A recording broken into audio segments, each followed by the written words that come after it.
Assalamualaikum warahmatullahi wabarakatuh. Selamat pagi dan salam sejahtera bagi kita semua. Om Swastiastu, Namo Buddhaya. Pertama-tama, mari kita panjatkan puji dan syukur kepada Tuhan Yang Maha Esa karena atas kuasa dan penyertaan-Nya kepada kita sehingga kita dapat berkumpul pagi ini di acara Bincang Alpukat. Sebelumnya, saya ucapkan selamat datang kepada Kapanewon Patuk, Lurah Desa Ngorongoro, Lurah Desa Ngelanggeran, Kepala Dusun Gunung Asem, Kepala Dusun Tawang, segenap Gapoktan serta warga masyarakat, Dinas Pertanian dan Pangan Gunung Kidul, DPL KKN, Korwil KKN, dan dosen pertanian sebagai pembicara. Tak lupa, saya ucapkan juga selamat datang kepada para hadirin sekalian. Hadirin yang berbahagia, sebelum memulai rangkaian acara webinar pagi ini, alangkah baiknya apabila kita mengawali sesuatu dengan berdoa.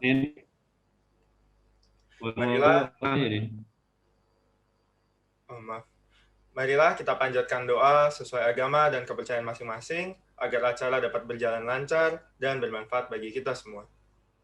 Berdoa bisa dimulai.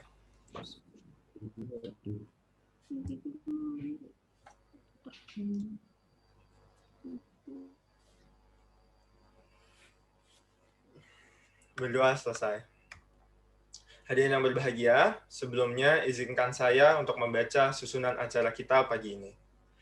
Yang pertama adalah sambutan dari perwakilan KKN Patuk oleh Muhammad Azari. Yang kedua, sambutan dari DPL KKN PPM UGM oleh Bapak Gifari Yulistiadi Masyari Makasih SSMA. Kemudian dilanjutkan sambutan dari pihak Desa Ngoro-Ngoro oleh Bapak Sukasto. Dan yang keempat, sambutan serta arahan dari pihak Dinas Pertanian dan Pangan Gunung Kidul oleh Bapak Insinyur Budi Sudaryanto. Dan masuk ke acara utama, yaitu yang pertama adalah seremonial pemberian 100 bibit alpukat dari KKN Patuk kepada pihak Desa Ngoro-Ngoro. Yang keenam adalah pemberian materi oleh Bapak Dodi Kastono, SPMP, selaku dosen Fakultas Pertanian Universitas Gajah Mada, disertai sesi tanya-jawab. Dan acara terakhir adalah pemaparan hasil program kerja oleh tim KKN PPM UGM YO 114 Subunit Desa Ngoro-Ngoro oleh Ellen, juga disertai dengan sesi tanya-jawab. Kita akan mengakhiri acara dengan foto bersama dan doa penutup. Kemudian langsung saja, mungkin dari acara pertama adalah sambutan dari perwakilan KKN Patuk oleh Muhammad Azari. Kepada Muhammad Azari dipersilahkan. Izin Bapak Ibu. Bismillahirrahmanirrahim. Assalamualaikum warahmatullahi wabarakatuh. Bismillah. Allahumma sholli ala Muhammad wa ala ali sayyidina Muhammad. Yang terhormat Bapak Kepala Dinas Pertanian, Bapak Insinyur Budi Sudarmanto, selamat pagi Pak. Yang terhormat Bapak Kepala Kapanewon Kecamatan Patuk, Bapak Muhammad Setiawan Indrianto SHMA, selamat pagi Bapak. Yang terhormat Bapak Kepala Dosen Fakultas Pertanian, Bapak Dodi Kastono SPMP, selamat pagi Pak. Yang terhormat Bapak Kepala Desa Ngoro-Ngoro dan Kepala Desa Ngelanggeran, Bapak Sukasto dan Bapak Senen, selamat pagi Pak. Dan yang terhormat Bapak Kepala Koordinator Wilayah KKN PPM UGM Unit Batuk, Bapak Suprapto, selamat pagi Pak. Dan yang terhormat Bapak dosen pembimbing lapangan kami, Pak Gifari, selamat pagi Pak, dan seluruh kepala dusun, dusun Tawang dan dusun Gunung Asem khususnya, serta teman-teman yang hadir pada acara webinar Alpukat kali ini. Pertama, kami ucapkan banyak terima kasih Bapak Ibu sudah mampu untuk bisa ketemu dan bersilaturahmi pada acara webinar kali ini. Ini merupakan salah satu kegiatan yang kami susun, yang kami rancang dari KKN Unit Patuk, khususnya dari Desa Ngoro-Ngoro, terkait alpukat, karena sejauh ini yang kami tahu informasi dari Bapak Kepala Desa Pak Sukasto bahwa di Ngoro-Ngoro ini sedang digalakkan untuk dijadikan sentral avocado. Maka daripada itu kami berusaha hadir dan berusaha memberikan sedikit inovasi. Mungkin dari sini kita bisa memulai untuk bisa menciptakan mungkin kedepannya paradigma menciptakan sesuatu yang lebih besar terkait avocado ini. Mungkin itu saja Bapak Ibu yang bisa kami sampaikan. Mohon maaf apabila ada banyak salah kata. Wabillahi taufiq wal hidayah. Assalamualaikum warahmatullahi wabarakatuh. Waalaikumsalam warahmatullahi wabarakatuh. Terima kasih Azhar atas sambutannya. Kemudian kita lanjutkan ke sambutan dari DPL KKN PPM UGM, yaitu oleh Bapak Gifari Yulistiadi Masyari Makasih, SSMA. Kepada Bapak Gifari dipersilahkan. Baik, terima kasih. Bismillahirrahmanirrahim. Assalamualaikum warahmatullahi wabarakatuh. Salam sejahtera. Yang terhormat Kepala Bidang Perkebunan dan Hortikultur Dinas Pertanian dan Pangan Gunung Kidul, Bapak Insinyur Budi Sudartanto. Yang terhormat Bapak Dodi Kastono, SPMP, selaku narasumber pada pagi hari ini, dan beliau adalah dosen Fakultas Pertanian UGM. Yang terhormat Bapak Lurah Ngoro-Ngoro dan Langgran, yang terhormat Korwil KKN periode 1 Universitas Gadjah Mada, Bapak Suprapto, dan juga yang terhormat Bapak Duko, segenap Gapotan dan juga masyarakat yang hadir pada pagi hari ini. Syukur alhamdulillah kami pagi hari ini bisa menyelenggarakan kegiatan bincang alpukat dari bibit hingga produk ekowisata. Pada pagi hari ini mahasiswa kami dari KKN PPM UGM Unit Patuk ingin membantu mendukung dari rencana Desa Ngoro-Ngoro khususnya yang mendeklar sebagai desa avocado, sehingga harapannya program pagi hari ini, dan tentunya ini juga terkait dari program KKN sebelumnya yang juga mendukung sepenuhnya rencana desa, dan nanti ini juga ada narasumber Pak Dodi yang sudah sangat expert dalam pendampingan masyarakat, lebih khusus dalam pengembangan alpukat, dan nanti juga ada seremonial penyerahan bibit alpukat dari KKN PPM UGM ke pihak desa yang nanti disaksikan langsung oleh Pak Kabid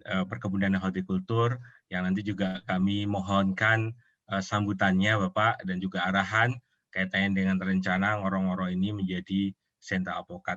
Dan juga kepada Bapak Korwil kami mohon sambutannya sebagai perwakilan dari Universitas Gadjah Mada dalam rangka program KKN Pendidikan Pemberdayaan Masyarakat periode 1 di tahun 2021 ini. Demikian sambutan dari saya selaku DPL. Semoga acara pagi hari ini bermanfaat dan lancar. Kurang lebih mohon maaf. Assalamualaikum warahmatullahi wabarakatuh. Terima kasih Pak Gifari untuk sambutannya pagi ini. Kita lanjutkan ke acara berikutnya, yaitu sambutan dari pihak Desa Ngoro-Ngoro oleh Pak Sukasto. Pak Sukasto ya, betul. Kepada Pak Sukasto, dipersilahkan.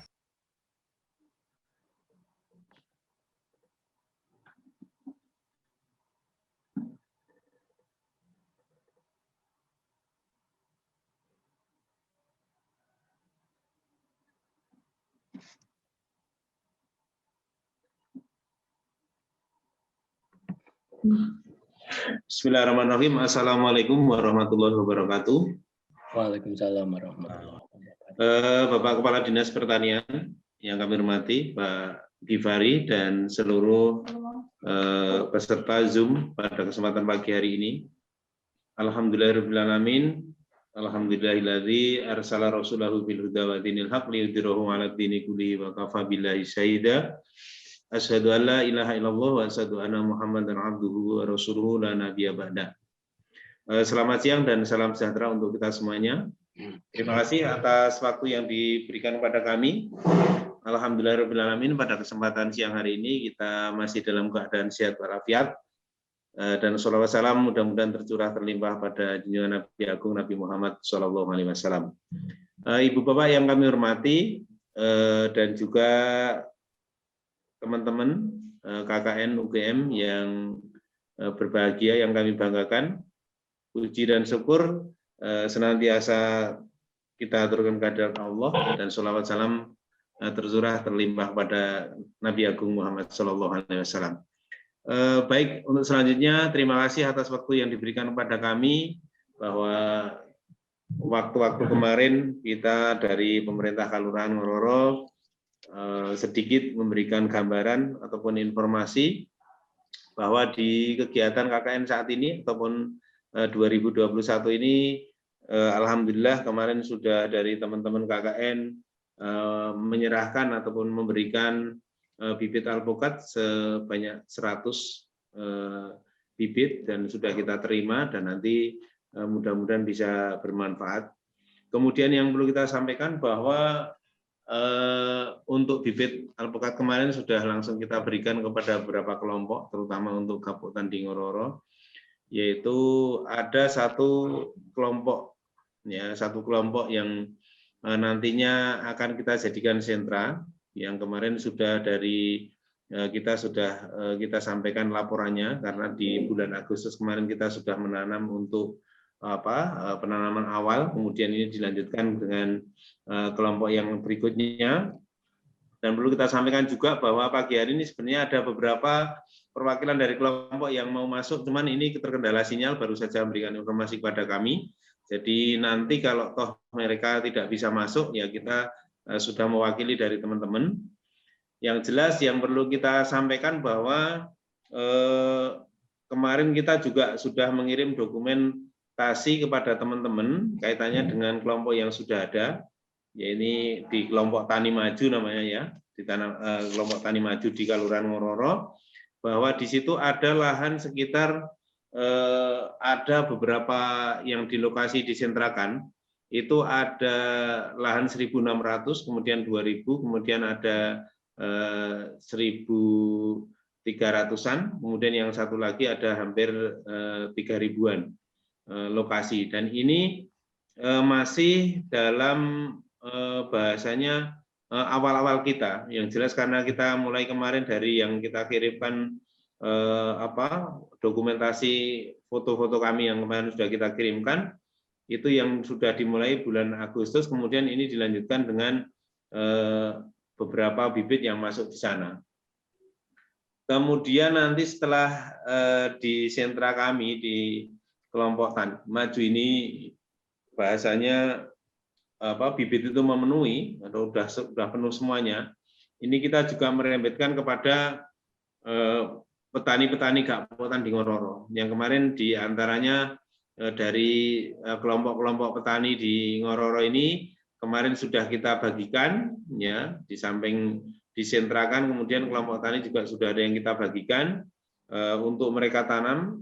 Harapan kami 3-4 tahun ke depan bahwa Ngororo ini nanti bisa menjadi sentra avokado yang tentunya sangat bermanfaat bagi masyarakat. Kemudian saya juga mengharapkan dari Bapak Ibu sekalian ataupun terutama dari dinas-dinas terkait kaitannya di Ngororo ini memang kita akan jadikan sentra avokado yang unggulan, maka dari itu kita harapkan juga sumbangsih nanti ke depannya, karena ini sangat baru minim sekali, ya baru beberapa yang bisa kita tanam. Harapan kami nanti dari Dinas Pertanian bisa juga istilahnya sedikit banyak bisa memberikan masukan, kemudian pada kami selaku pemerintah Kelurahan Ngororo kedepannya nanti di 3-4 tahun ke depan ini Ngororo sudah melimpah untuk pohon alpukatnya. Itu yang sedikit perlu kita sampaikan, gambaran saja. Sekali lagi kami dari kelompok Tani Maju di Kelurahan Ngororo ini sekali lagi mohon maaf mungkin dari teman-teman dari Gapoktan ini ada sebagian tadi yang mau masuk mewakili, cuman karena terkendala sinyal dan alat komunikasi yang mungkin belum maksimal ya. Ini saya harapkan nanti saya mewakili mereka, dan tentunya sekali lagi saya ucapkan terima kasih dan penghargaan yang sebesar-besarnya terutama kepada Pak Gifari yang sudah memfasilitasi teman-teman didik kemudian nanti bisa melaksanakan kegiatan di Kelurahan Ngororo ini. Tapi mungkin dari apa yang sudah dilaksanakan ini mungkin bahasanya di luar skedul ya. Mudah-mudahan nanti tetap semuanya memberikan manfaat bagi masyarakat kami, dan tentunya harapan kami adalah nanti tentunya menjadi kesuksesan kita bersama. Dan tidak lupa nanti di akhir-akhir kegiatan panjenengan, terutama teman-teman ataupun adik-adik KKN ini nanti mudah-mudahan di masa-masa yang akan datang setelah tidak ada pandemi COVID-19 ya.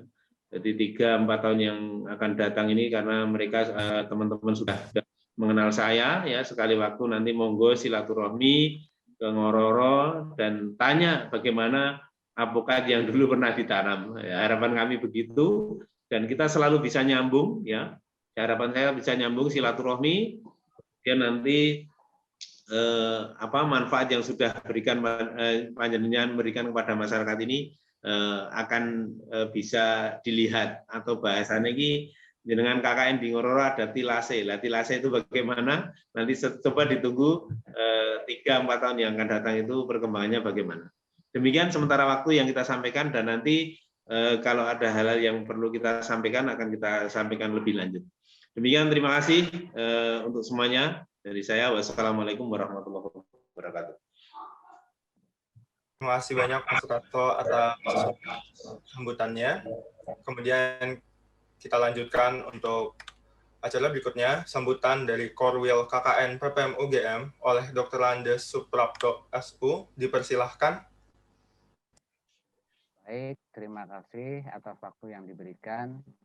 Selamat pagi, salam sejahtera untuk kita semua. Assalamualaikum warahmatullahi wabarakatuh. Waalaikumsalam warahmatullahi wabarakatuh. Yang kami hormati Bapak Kepala Bidang Perkebunan dan Hortikultura, Bapak Insinyur Budi Sudaryanto, Bapak Paneu, Bapak Newan Patuk, Bapak Kepala Desa Ngororo, Pak Sukarto, dan Bapak Kepala Desa Langgeran, Bapak Senen ya kalau tidak salah. Yang kami hormati pula Bapak Dodi Kastono SPMP dari Fakultas Pertanian yang nanti akan menjadi narasumber dalam acara ini. Yang kami hormati Bapak DPL, Bapak Gifari, para mahasiswa KKN untuk unit Patuk dan khususnya, dan juga baik Ngororo maupun Langgeran, serta para hadirin yang tidak bisa kami sebutkan satu persatu.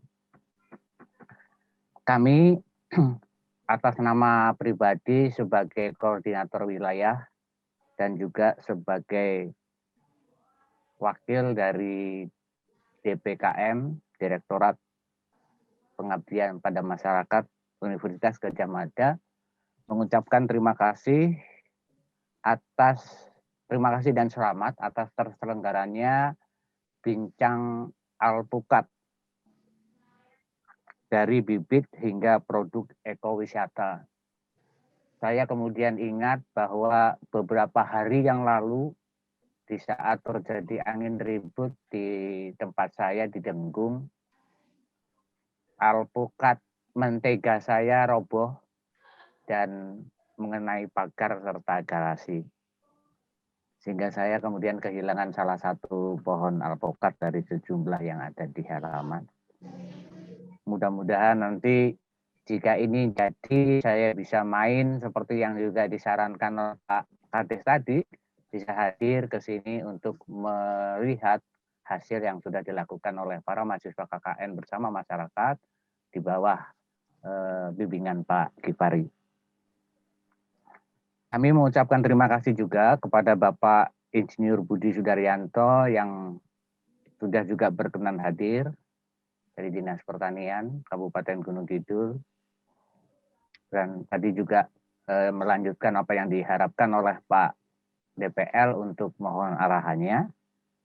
Terima kasih kami sampaikan juga kepada Bapak Dodi Kastono yang akan memberikan beberapa hal berkaitan dengan advokat ini. Yang berikut kami mohon maaf kepada terutama warga masyarakat di Kecamatan Patuk maupun juga di 2 dusun yang menjadi lokasi KKN, karena sampai saat ini UGM masih menerapkan pelaksanaan KKN secara daring penuh. Meskipun kami sebagai Korwil dan juga beberapa teman DPL diminta oleh banyak masyarakat untuk didobeli dengan luring, tetapi mohon maaf belum bisa. Kami perlu sampaikan bahwa sistem pembelajaran di UGM itu juga menganut ESG, Education for Sustainable Development, yang salah satunya itu diharapkan bahwa ada hilirisasi. Artinya bahwa ilmu yang didapatkan oleh mahasiswa tidak hanya bagi dirinya, tetapi dapat diteruskan kepada masyarakat sebagai bentuk pengabdian. Dan ini adalah salah satunya melalui kegiatan KKN. Mudah-mudahan ini bisa berjalan dengan baik. Dan apa yang sekarang dalam wujud sosialisasi ini bisa berlanjut ke penerapan perilaku sehingga masyarakat bisa melaksanakan apa yang nanti akan disampaikan oleh Pak Dodi. Saya kira itu sambutan kami. Sekali lagi terima kasih kepada semua pihak dan juga tidak lupa kepada Bapak Panewu, kepada Bapak Kepala Desa Ngororo dan Ranggeran yang sudah berkenan menjadi tempat KKN bagi para mahasiswa kami. Demikian kami kembalikan kepada pemandu acara. Wassalamualaikum warahmatullahi wabarakatuh. Waalaikumsalam warahmatullahi wabarakatuh. Terima kasih untuk Dr. Andes Suprapto atas sambutannya.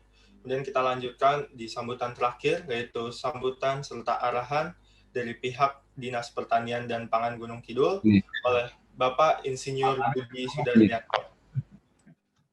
Terima kasih waktu yang diberikan.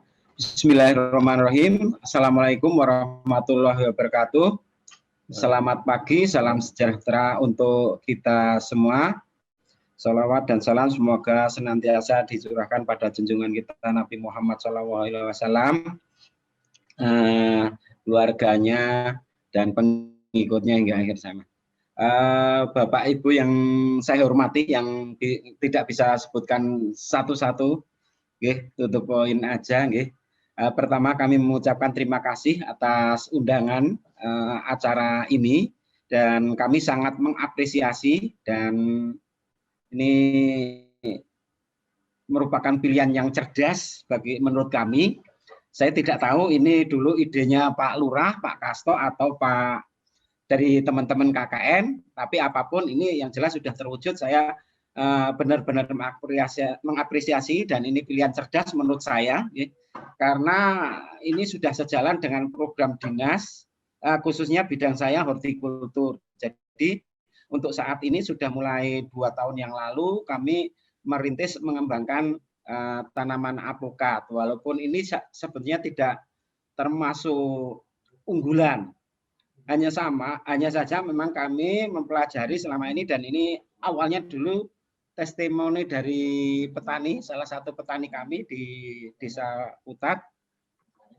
Kebetulan dia petani kakao utamanya, kemudian di situ termasuk sentra termasuk banyak tanaman duren, dan alpukat. Beliau mengatakan waktu itu, Pak, sakjane nek dihitung-hitung niku lebih untung alpukat daripada duren. Waktu itu saya kan ngeyel gitu. Wah, ya ora mungkin, Pak. Kan duren harganya mahal. Nggih, betul, Pak. Tapi duren itu lebih ribet, riwil. Artinya tiap tahun belum tentu berbuah dan kalau pemeliharanya tidak intensif itu tidak akan berbuah. Tapi niku Pak, niku mang presah niki ya Mbak. Tanaman alpukat saya itu enggak pernah saya pelihara sama sekali, Pak. Itu minimal setahun 2 kali. Nah, sehingga ini yang saya garis bawahi, yang saya catat itu mboten tak kapak-kapake. Artinya tidak dilakukan treatment pemeliharaan dan lain sebagainya, tapi ternyata berbuah baik. Artinya di sini kalau dipelihara dengan baik berarti kan potensinya luar biasa gitu. Nah, terus dari itu kami melakukan ya istilahnya studi kasus lah. Kami coba ke Salaman, kemudian ke daerah Bandungan dan lain-lain petani. Yang terakhir itu di daerah Ngadirjo, Temanggung, itu yang mengkombinasikan tanaman alpukat dengan jeruk lemon California. Nah, ternyata dari hasil kami belajar tadi memang betul apa yang disampaikan petani kami tadi lebih menguntungkan. Ya memang masing-masing kalau dibanding durian punya plus minus, tapi saya tahu betul karakter petani kita, jadi biasanya mereka tidak total gitu loh. Artinya jangankan GAP, SOP aja enggak gitu. Standar operasional prosedur budidaya itu tidak diterapkan dengan baik. Ya istilahnya asal-asalan gitu aja.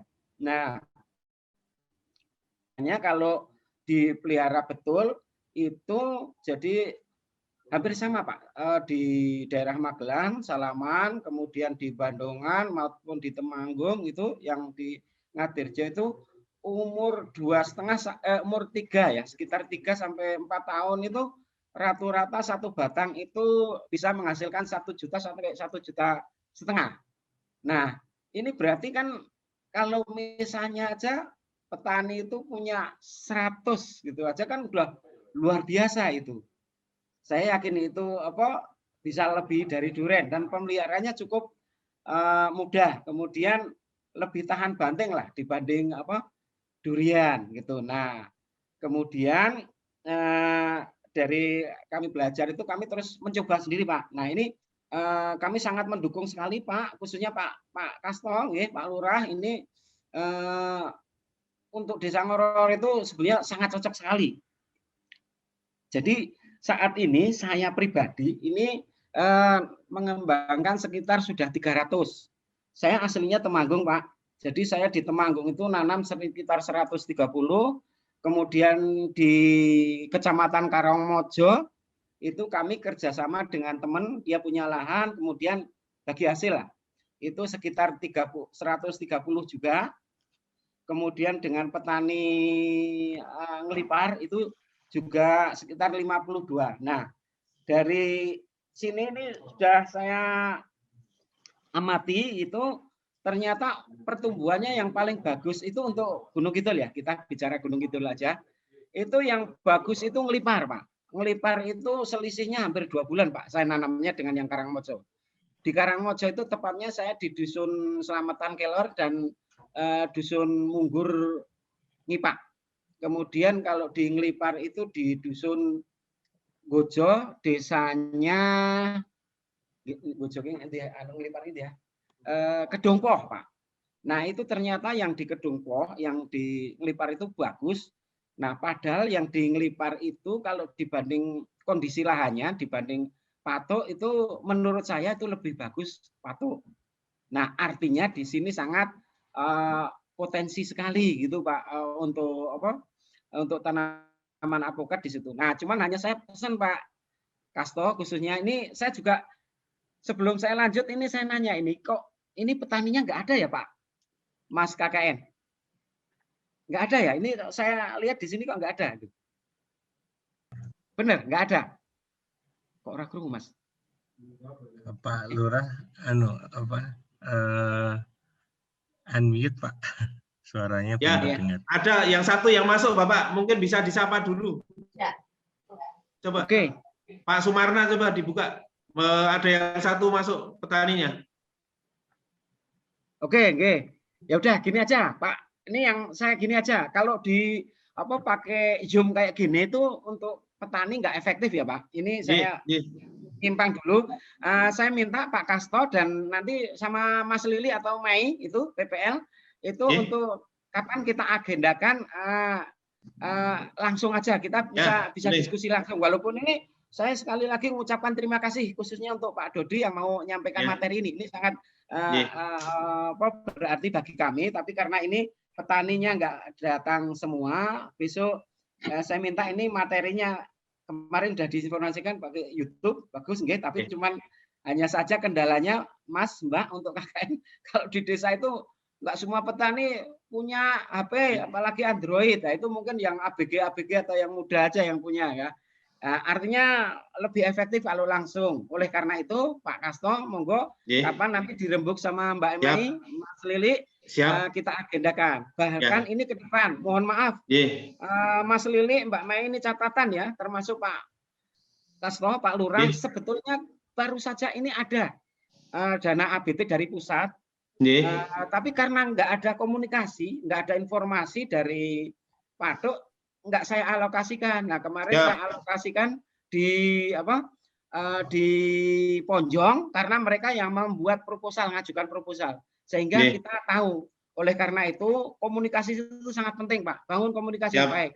Komunikasinya yaitu bukti otentik itu pakai proposal, sehingga kami di dinas tahu. Nah, itu tolong besok segera dibuat proposalnya, karena memang Pak Lurah mungkin tahu ya, di kondisi COVID ini banyak refocusing ya, tapi paling enggak kalau kita sudah buat proposal itu sudah istilahnya masuk amprah gitu bahasa Jawa nih, atau daftar tunggu kalau hajinya gitu ya, Pak. Jadi kita tahu. Nah itu monggo nanti termasuk kita bisa mengakseskan ke swasta. Jadi kemarin Pak Lurah ini saya juga carikan bantuan dari Jasara Harja untuk dusun di Gedang Sari, itu dusun Batur Turu. Nah, karena saya juga nggak tahu kalau di Ngororo ternyata berminat, karena saya tahunya sana itu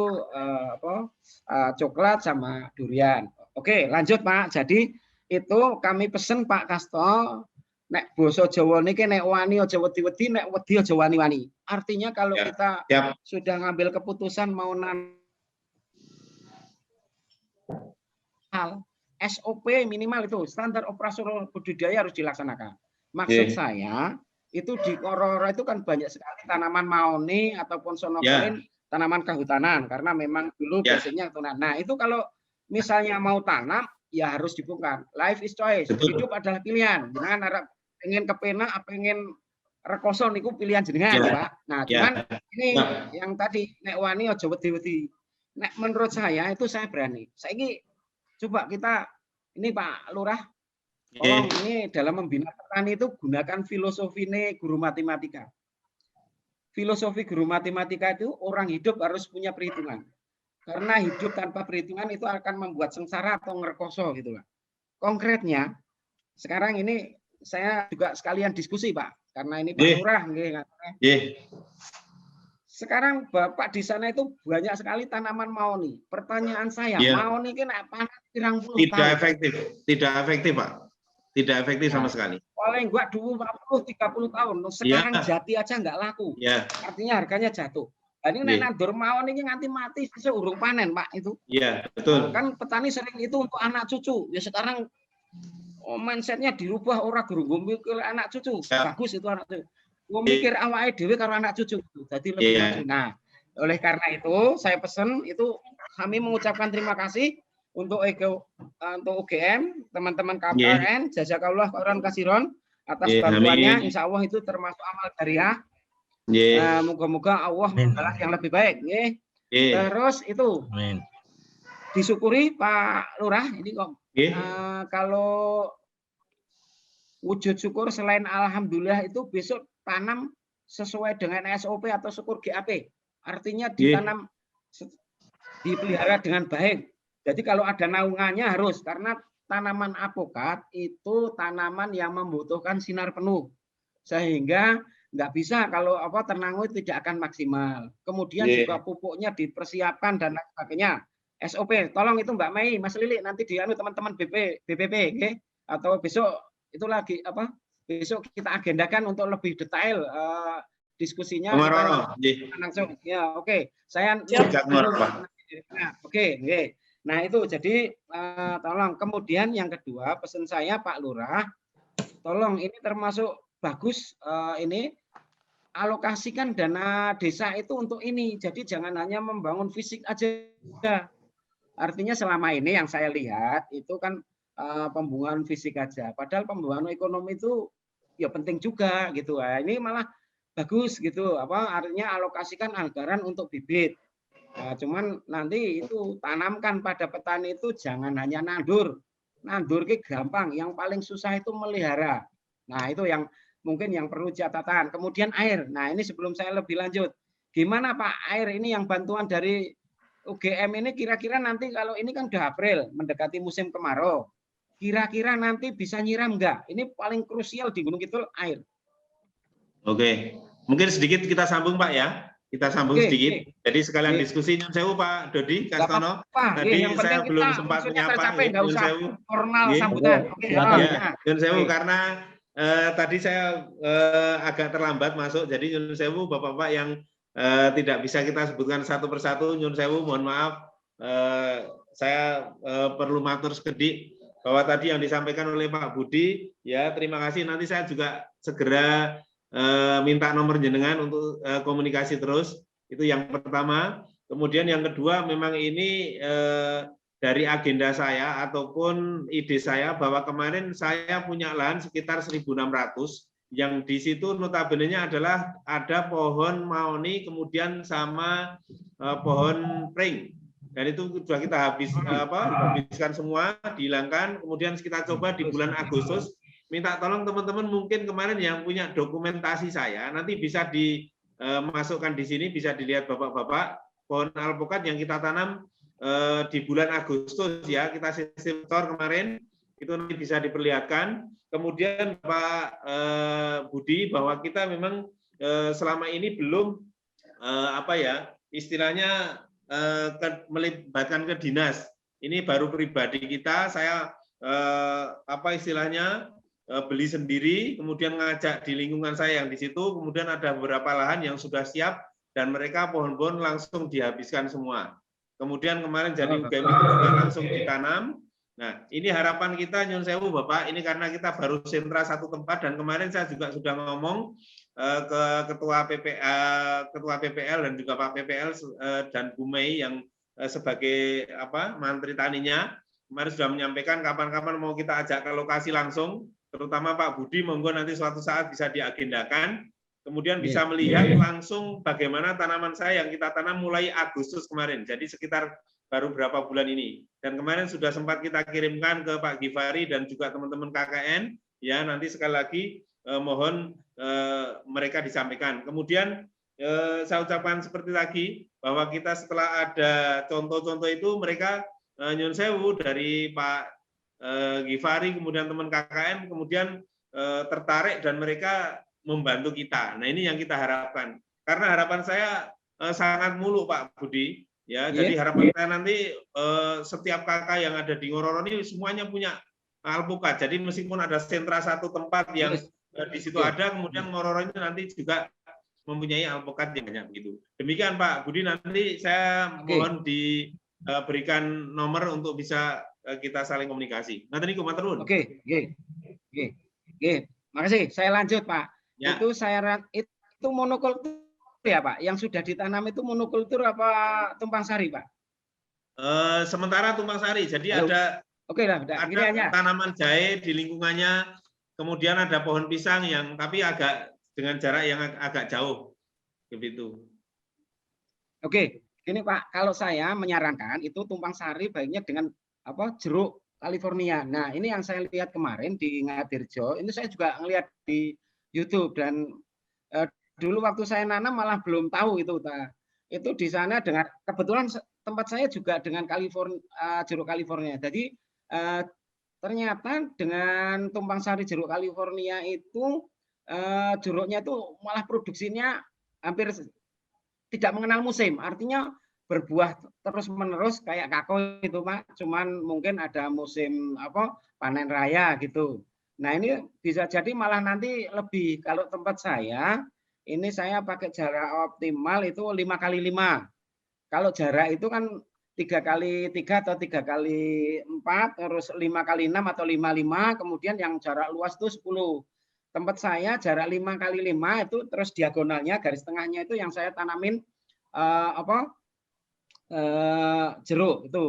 Terus ini yang rencana saya ini insya Allah tahun ini saya kerjasama dengan Pak Lurah, dengan Desa Bendung itu tanah kas itu sekitar 8.000.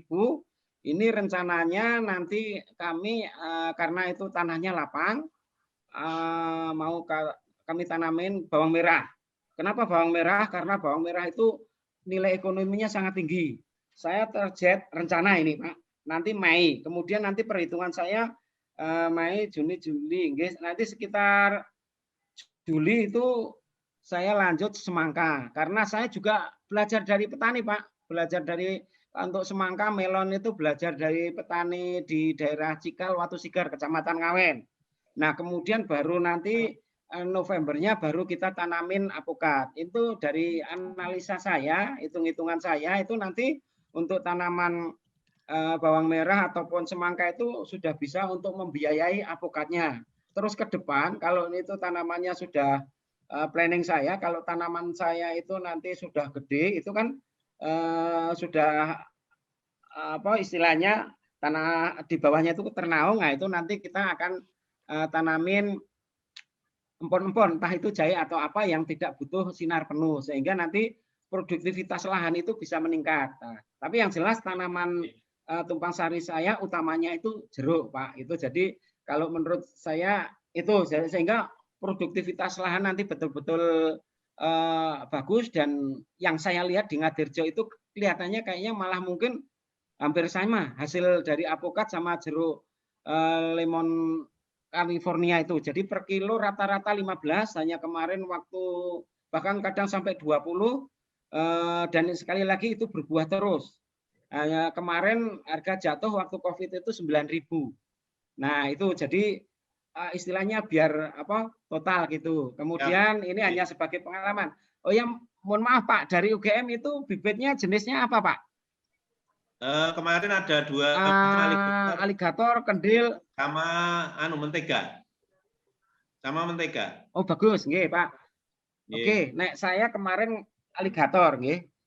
Kenapa saya ngambil aligator?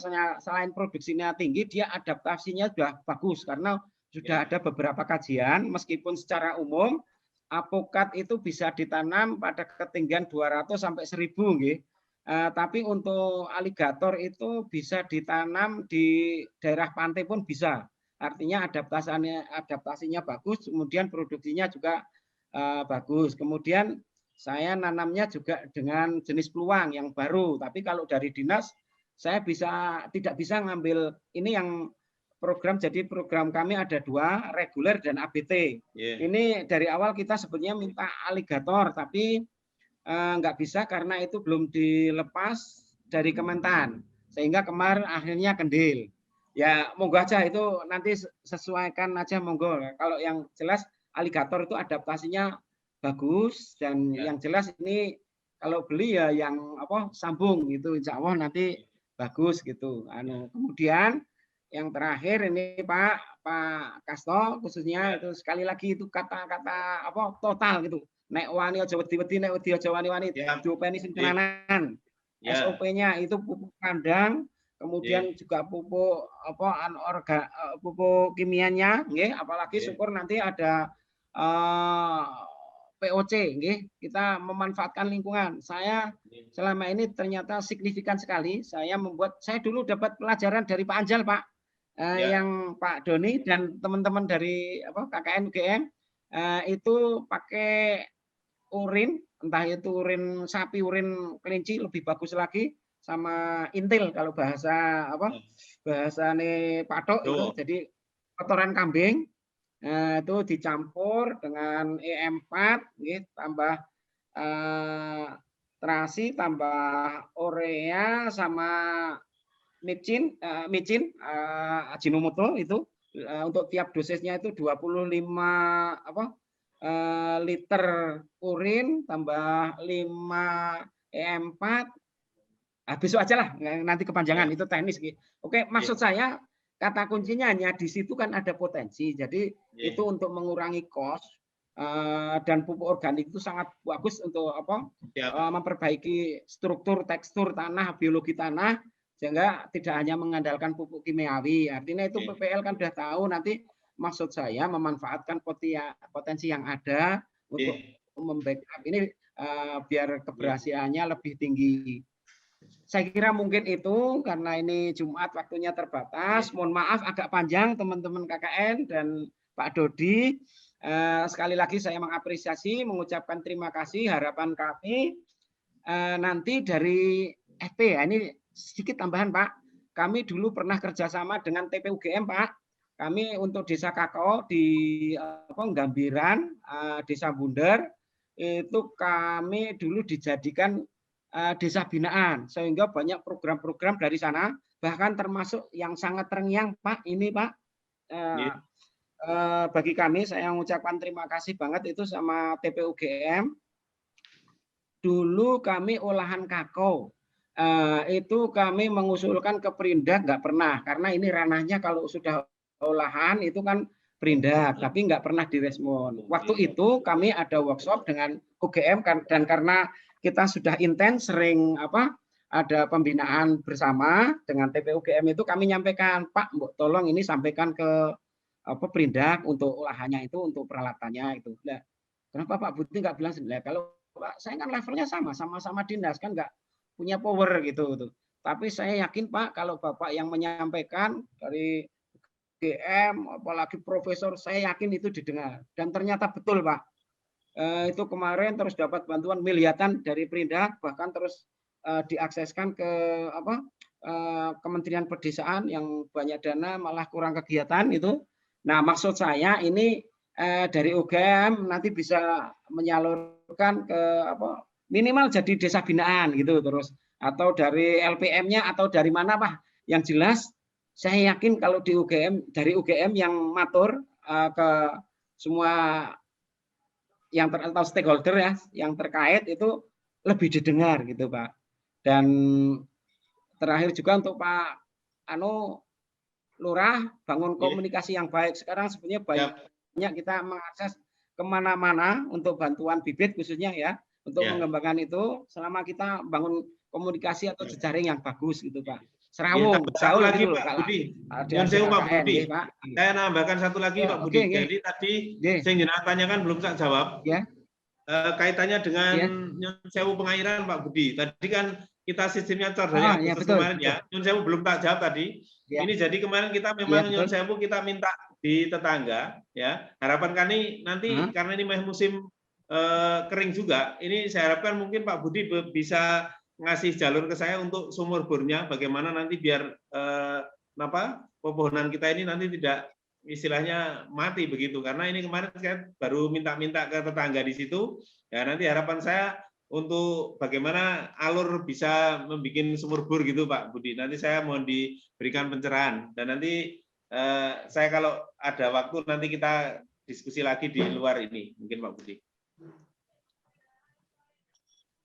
Oke, terima kasih. Ya sama Pak, kalau itu lagi-lagi proposal Pak. Jadi saya pernah membuatkan sumur bor di Ngororo, Pak Sopo itu lupa. Pokoknya sentra kakao. Nah itu nanti silakan Bapak punya proposal aja kalau itu. Tapi yang jelas nanti saya nggak janjikan pasti dapat. Tapi sekali lagi paling enggak itu sudah waiting list, daftar tunggu gitu. Sudah masuk itu salah satu bentuk komunikasi yang baik. Kemarin terus terang kalau misalnya Mei itu bilang ini nggak saya kasihkan ke itu salah satu bukti komunikasi itu penting karena saya tidak tahu saya kasihkan ke sana. Nah demikian juga untuk masalah air atau sumur bor itu. Nah kemudian juga besok insya Allah kalau ada pertemuan ini kemarin kita udah ada kerjasama dengan BPTP untuk mengembangkan metode infus. Cuman ini agak besar. Kalau biasanya infus kan cuma pakai botol aqua yang gede itu, itu kayaknya kurang efektif. Ini ya besok kita bahas aja lah. Nanti karena air itu penting. Mungkin nanti dari Pak Dodi ada. Nanti semakin banyak saran, masukan, atau kalau adik-adik KKN semakin banyak daftar pustakanya kan semakin bagus ya. Nah, jadi Pak Kasto juga tolong itu diagendakan studi banding atau paling ora belajar di sekarang ini apa-apa ada tuh YouTube, apalagi tadi ada dari Pak Dodi, besok bisa komunikasi lebih intens gitu Pak. Saya kira mungkin itu, mohon maaf ada kesalahan dan kekurangan. Terima kasih. Wassalamualaikum warahmatullahi wabarakatuh. Waalaikumsalam warahmatullahi wabarakatuh. Terima kasih untuk Bapak Budi atas sambutan dan arahannya kepada Desa Ngoro-Ngoro. Sebelum kita memasuki acara utama, saya ingin mengingatkan bahwa acara webinar ini dan juga materi-materi dari teman-teman KKN Patuk bisa ditonton atau ditonton ulang di channel YouTube kami yang berjudul KKN PPN UGM Patuk. Kemudian langsung saja kita masuk ke acara utama. Acara pertama kita yaitu seremonial pemberian 100 bibit alpukat dari KKN Patuk kepada pihak Desa Ngoro-Ngoro. Kegiatan ini sebagai upaya kita untuk mendukung rencana Ngoro-Ngoro untuk menjadi sentral alpukat. Berikut adalah video singkat dari kegiatan tersebut.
Sekian adalah video singkat dokumentasi seremonial yang telah dilakukan oleh KKN kami. Kemudian kita lanjutkan untuk pemaparan materi oleh Bapak Dodi Kastono, SPMP, selaku dosen Fakultas Pertanian Universitas Gadjah Mada. Kepada Bapak Dodi dipersilahkan.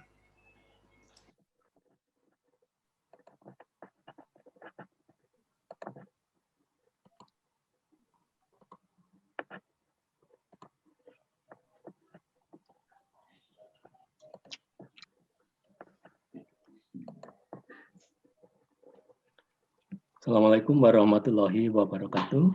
Waalaikumsalam warahmatullahi wabarakatuh. Yang saya hormati Pak Budi Sudartanto, Pak Kasto, Pak Lurah Ngoro-Ngoro, dan juga Pak Senen, Pak Lurah Ngelanggeran, kemudian juga Pak Korwil, Pak Prapto, dan juga Pak DPL, Pak Givari, dan juga mahasiswa, dan di sini ada Pak Adi Purwanto, Ketua Kapoktan Ngelanggeran.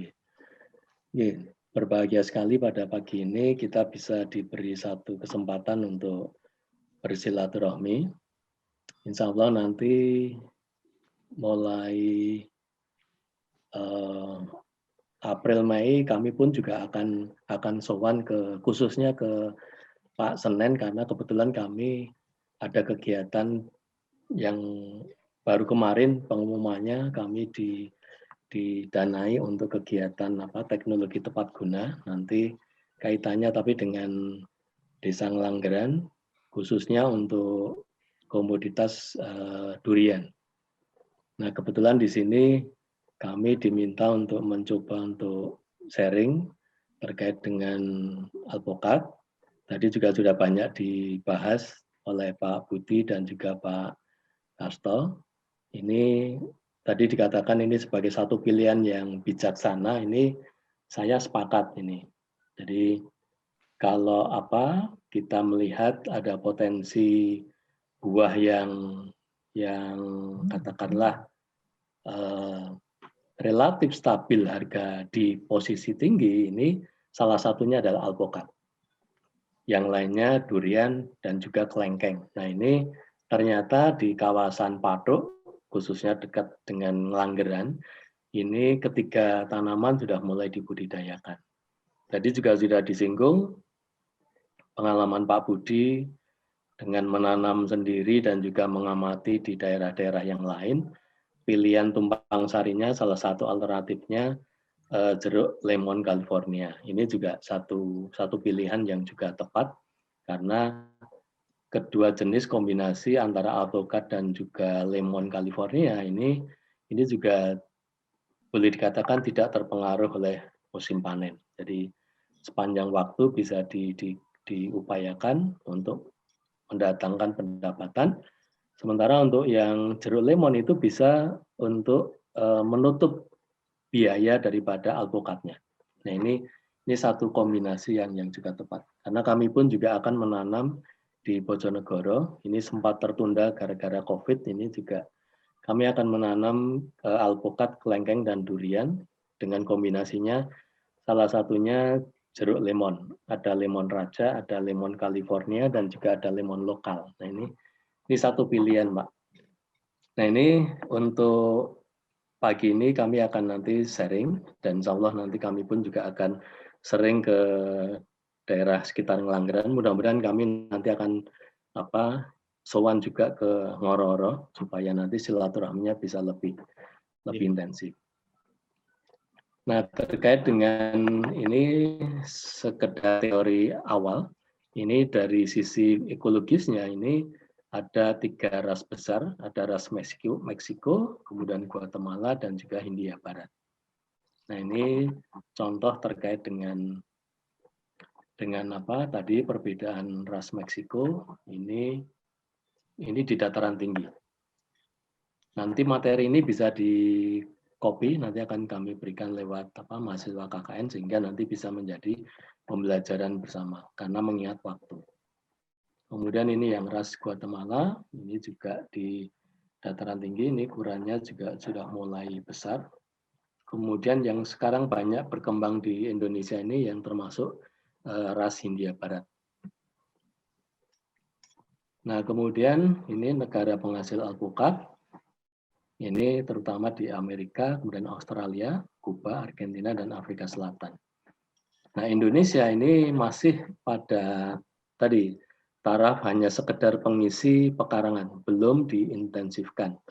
Tadi dengan upaya yang dimulai dari Dinas Pertanian dan Pangan di Gunung Kidul, ini salah satu bidang hortikulturanya juga fokus pada alpukat, ini salah satu pilihan alternatif untuk pendapatan yang baik. Nah kemudian syarat tumbuh ini, untuk alpukat ini memiliki daya adaptasi yang baik. Tadi juga disampaikan Pak Budi bahwa untuk tinggi tempat itu bisa bervariasi dari 5 sampai 1.500-an meter di atas permukaan laut. Nah sekarang ini banyak jenis yang sudah dikembangkan di Indonesia, ini mampu beradaptasi di dataran rendah maupun dataran tinggi. Dan sekarang Pak yang menjadi salah satu pencitraan daerah ini justru malah mengangkat kembali potensi alpukat lokal. Jadi di mana-mana alpukat lokal itu mulai dikembangkan dan dibangkitkan dengan bantuan dari dinas, dari perguruan tinggi dan sebagainya, kemudian diangkat dan dirilis sehingga ada pencitraan untuk potensi lokal, khususnya untuk alpukat. Nah ini nanti dari iklim ini ada pertimbangan masalah angin, kemudian curah hujan. Nah tadi sudah didiskusikan terkait dengan kebutuhan curah hujan itu minimal 750 sampai 1000 meter per tahun, milimeter per tahun. Tapi tadi untuk Gunung Kidul ini kasusnya kan relatif terbatas air, tapi bukan berarti yang terbatas itu tidak bisa dimodifikasi, tidak bisa diantisipasi. Nah, bahkan tadi ada program pembuatan sumur bor, karena kami pun di Bojonegoro juga ngebor sampai 60 meter. Ini juga hanya untuk mengembangkan alpukat, durian, dan juga kelengkeng.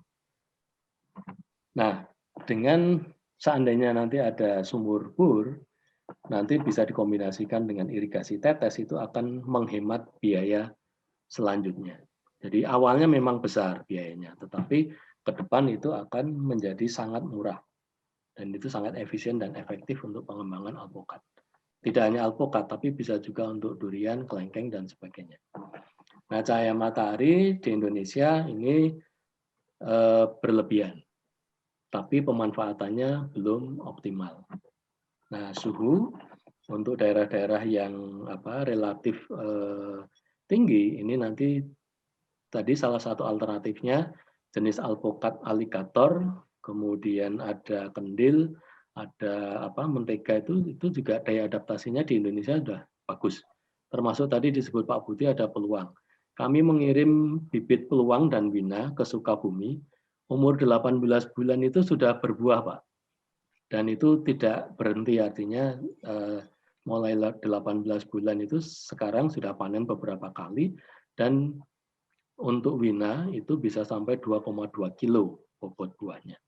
Untuk peluang itu kisarannya di sekitar 1,5 kilo sampai hampir 2 kilo. Tapi ini menunjukkan bahwa potensi terkait dengan daerah ini juga nanti perlu dilihat kesesuaian daripada jenis alpukatnya.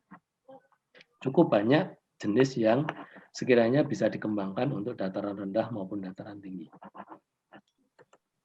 Nah, tinggi tempat ini sangat bervariasi, tapi optimalnya memang di 200 sampai 1000 meter di atas permukaan laut.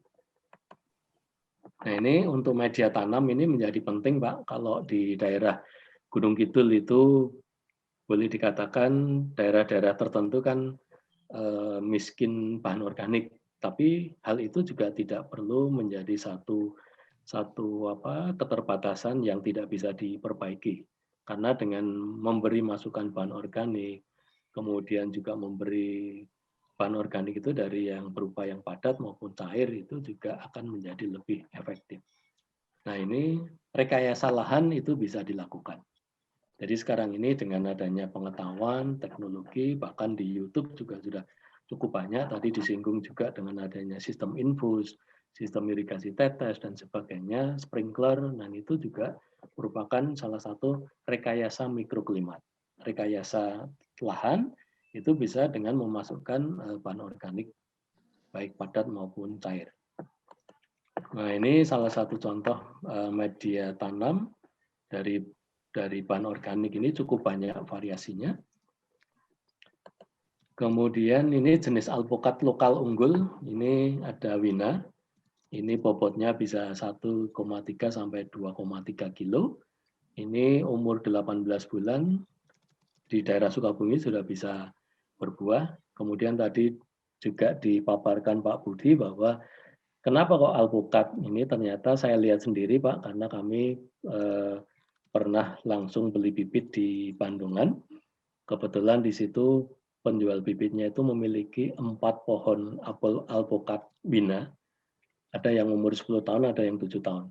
Dari keempat pohon itu tebasannya sudah berkisar 26 juta. Nah, ini kan menjadikan satu pilihan yang juga lumintu pendapatannya. Nah, kemudian peluang ini memang menjadi tren setelah wina. Ini harganya lebih mahal, tapi kalau dari sisi ukuran relatif lebih kecil, tetapi dari sisi cita rasa, warna itu lebih enak. Kalau wina itu lebih bisa disimpan lama, bahkan 1 bulan diletakkan di meja saja masih bisa tetap baik kondisinya dan rasanya tetap bagus. Kendil ini juga ada yang ini mirip dengan wina. Kendil daya adaptasi untuk dataran rendah, dataran tinggi juga bagus, dan ini juga semuanya produktif. Ini yang sampel-sampel yang saya tunjukkan di sini semuanya termasuk alpukat yang produktif. Kemudian ada Mickey, kemudian ada alligator, maaf ini bukan yang lokal ini. Yang lokal ini yang Pameling, ini yang di dataran tinggi Malang.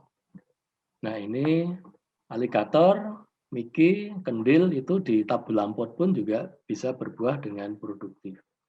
Nah ini menunjukkan bahwa potensi alpukat itu juga bagus.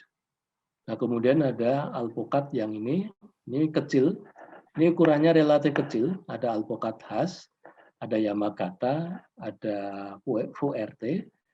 Ini kecil tetapi harganya tidak sembarangan. Di Sukabumi pernah khas itu 1 kilonya hampir 300.000. Kemudian Yamagata, VRT juga tidak kalah. Nah ini untuk saat ini kisaran harganya di atas 100.000 per kilonya. Nah sehingga kalau nanti akan dijadikan sebagai sentra alpukat ini kami sarankan Pak Kasto mungkin ataupun dibantu dengan Pak Budi nanti bisa mulai mencoba mengkoleksi beberapa jenis alpukat. Saya sendiri pun juga mengkoleksi ada sekitar 11 jenis yang ada. Nah, tadi penting untuk menjadikan lahan yang sekiranya belum sesuai untuk menjadi sesuai itu dengan cara membuat lubang tanam. Nanti lubang tanam secara standar ukurannya 60 kali 60 kali 60. Tetapi kalau untuk daerah yang lapisan padasnya relatif lebih dangkal itu bisa diperdalam, bisa diperlebar, diperluas 1 meter. Nanti dimasukkan bahan organik yang juga lebih banyak lagi. Sehingga nanti itu menjadi media awal untuk pertumbuhan daripada alpukat. Untuk ukuran jarak tanam nanti menyesuaikan luas lahan. Saya menggunakan di Bojonegoro 5 kali 5 seperti yang tadi sampaikan Pak Budi. Nanti diantaranya bisa dipakai dengan jeruk lemon misalnya. Tapi bisa juga menggunakan 6 kali 6. Kalau mau menggunakan yang lebih luas bisa 10 kali 10 atau 12 kali 12. Nanti tergantung dari tujuan dan juga kondisi lahan yang ada. Nah, kemudian ini pembuatan lubang tanam ini menjadi suatu hal yang penting. Yang pertama, membiarkan gas-gas beracun yang ada di lubang itu nanti akan keluar, hilang. Kemudian juga memberi kesempatan paparan cahaya matahari itu bisa membunuh benih gulma, tumbuhan pengganggu, juga benih hama dan juga penyakit. Kemudian nanti dimasukkan bahan organik supaya bahan organik ini terutama yang sudah matang supaya nanti bisa menjadi satu perbaikan daripada kondisi media tanamnya. Nah, nanti di dalam melakukan penanaman ini juga perlu mempertimbangkan musim. Kalau saat ini kebetulan ini prediksi 2021 ini masih akan banyak hujan karena ini masuk kategori La Nina. Sampai Mei pun juga diprediksi masih ada hujan yang cukup lebat. Nah, sehingga kalau nantinya hujan mungkin kurang, nah tadi perlu dipertimbangkan bagaimana kita memenuhi kebutuhan airnya selama musim kemarau. Syukur kalau sudah bisa digunakan memanfaatkan sumur bor, kalau tidak ya dengan menggunakan irigasi tetes terutama yang sederhana. Sebelum ada masukan nanti irigasi tetes yang dengan menggunakan teknologi yang lebih maju misalnya. Nah ini nanti satu hal yang perlu saya sampaikan, kalau Pak Kasto bersama masyarakat Desa Ngoro-Ngoro dan juga Pak Senen dengan masyarakat Ngelanggeran mau mengembangkan apapun jenis tanaman hortikulturanya yang juga berpotensi layak agribisnis, ini sebaiknya menyediakan bibit sendiri. Caranya gimana? Ini sederhana. Kalau Bapak Ibu menggunakan bibit beli, ini harganya minimal paling tidak di angka 35.000. Tapi kalau misalnya menyediakan bibit sendiri, tentu saja dengan pendampingan ya. Nanti bisa dari dinas atau bisa kami dampingi. Karena kami juga melatih masyarakat untuk melakukan pembibitan sendiri. Caranya kita membeli bibit dari biji, itu daerah Purworejo, daerah Salaman itu banyak menjual bibit dari biji. Itu ketinggian sekitar 1 meteran itu paling kisaran 5.000. Nah nanti dari bibit, dari biji itu sudah siap untuk disambung, kita tinggal membeli entrestnya. Sehingga nanti ada pelatihan perbanyakan vegetatif sambung pucuk atau sambung samping atau okulasi misalnya. Dan itu nanti dalam kurun waktu 1 bulan itu sudah dipastikan tingkat keberhasilannya. 1 bulan biasanya sudah muncul trubus atau tunas daripada sambungan. Kemudian nanti sekitar 1,5 bulan atau 2 bulan nanti sambungannya, plastiknya bisa dilepas. Nah, ini contoh yang saya lakukan di rumah. Ini sekarang sudah bonggolnya sudah besar. Ini ada yang sambung pucuk, ada yang sambung samping. Nah, ini tekniknya sederhana. Nanti bisa diajarkan dan kami ngajari ibu-ibu KWT pun juga mereka senang dan juga tingkat keberhasilannya cukup tinggi. Nah, artinya apa? Dengan biaya yang lebih murah, itu nanti bisa menghasilkan, bisa mengembangkan bibit dalam jumlah yang lebih besar, bisa dalam menggandakan jenis yang unggul yang lebih baik lagi. Nah, ini nanti cukup kita melakukan pemilihan batang bawah dan batang atas untuk nanti disambungkan. Nah, ini teknik-teknik nyambungnya nanti bisa kita ajarkan lain waktu. Nah, ini contoh-contoh teknik penyambungan yang juga bisa dilakukan, semakin sering dilakukan semakin terampil. Kata kuncinya keterampilan. Ini bukan sesuatu yang sulit. Jadi mudah untuk dilakukan dan ini potensi bisnisnya tinggi. Jadi kalau misalnya masyarakat Ngoro-Ngoro dan Ngelanggeran itu mau menjadi penangkar bibit, ini nanti potensi kekayaannya akan lebih cepat. Di samping nanti untuk ini bisa untuk supply bibit, mendukung edu-wisata, juga sekaligus nanti kebun produksinya juga akan menghasilkan buah yang nantinya bisa dilakukan diversifikasi produk untuk menunjang edu-wisatanya. Nah, ini contoh yang tahapan untuk melakukan penyambungan, nanti bisa kita ajarkan lain waktu. Nah, ini tadi kata kuncinya di pemeliharaan. Sudah disampaikan oleh Pak Budi bahwa pemeliharaan itu penting. Kita bisa menanam, tetapi dalam hal memelihara seringkali bahkan tidak dipelihara. Walaupun tadi ada statement untuk dibandingkan dengan durian, alpukat lebih adaptif, lebih tidak rewel, dan masih bisa menghasilkan. Sementara kalau durian harus lebih intensif, itu benar. Nah, tapi kalau segala sesuatu itu dilakukan sesuai dengan SOP-nya, tadi juga Pak Budi menegaskan ke para PPL untuk lebih mendampingi dan intensif di dalam melakukan pendampingan, salah satunya dalam hal pupuk.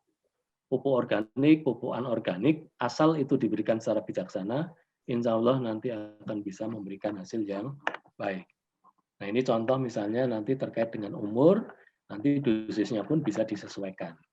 Nah, nanti prinsipnya pada lingkar tajuk terluar daripada tanaman alpukatnya, disesuaikan dengan umurnya. Kemudian ini biasanya ada statement, saya pernah menyampaikan terkait dengan alpukat di KWT di Seyegan, mereka langsung karena image-nya selama ini alpukat itu identik dengan ulat. Nah, sekarang tidak. Karena orang dulu tidak pernah melakukan pengendalian, tidak pernah melakukan antisipasi dan sebagainya. Sehingga ulat dan penyakit juga berkembang.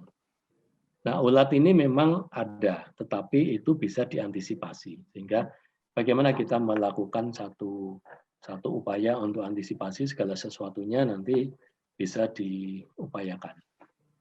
Kalau dulu identik semakin banyak ulat, nanti hasil panen buahnya akan semakin tinggi. Nah, sekarang tidak.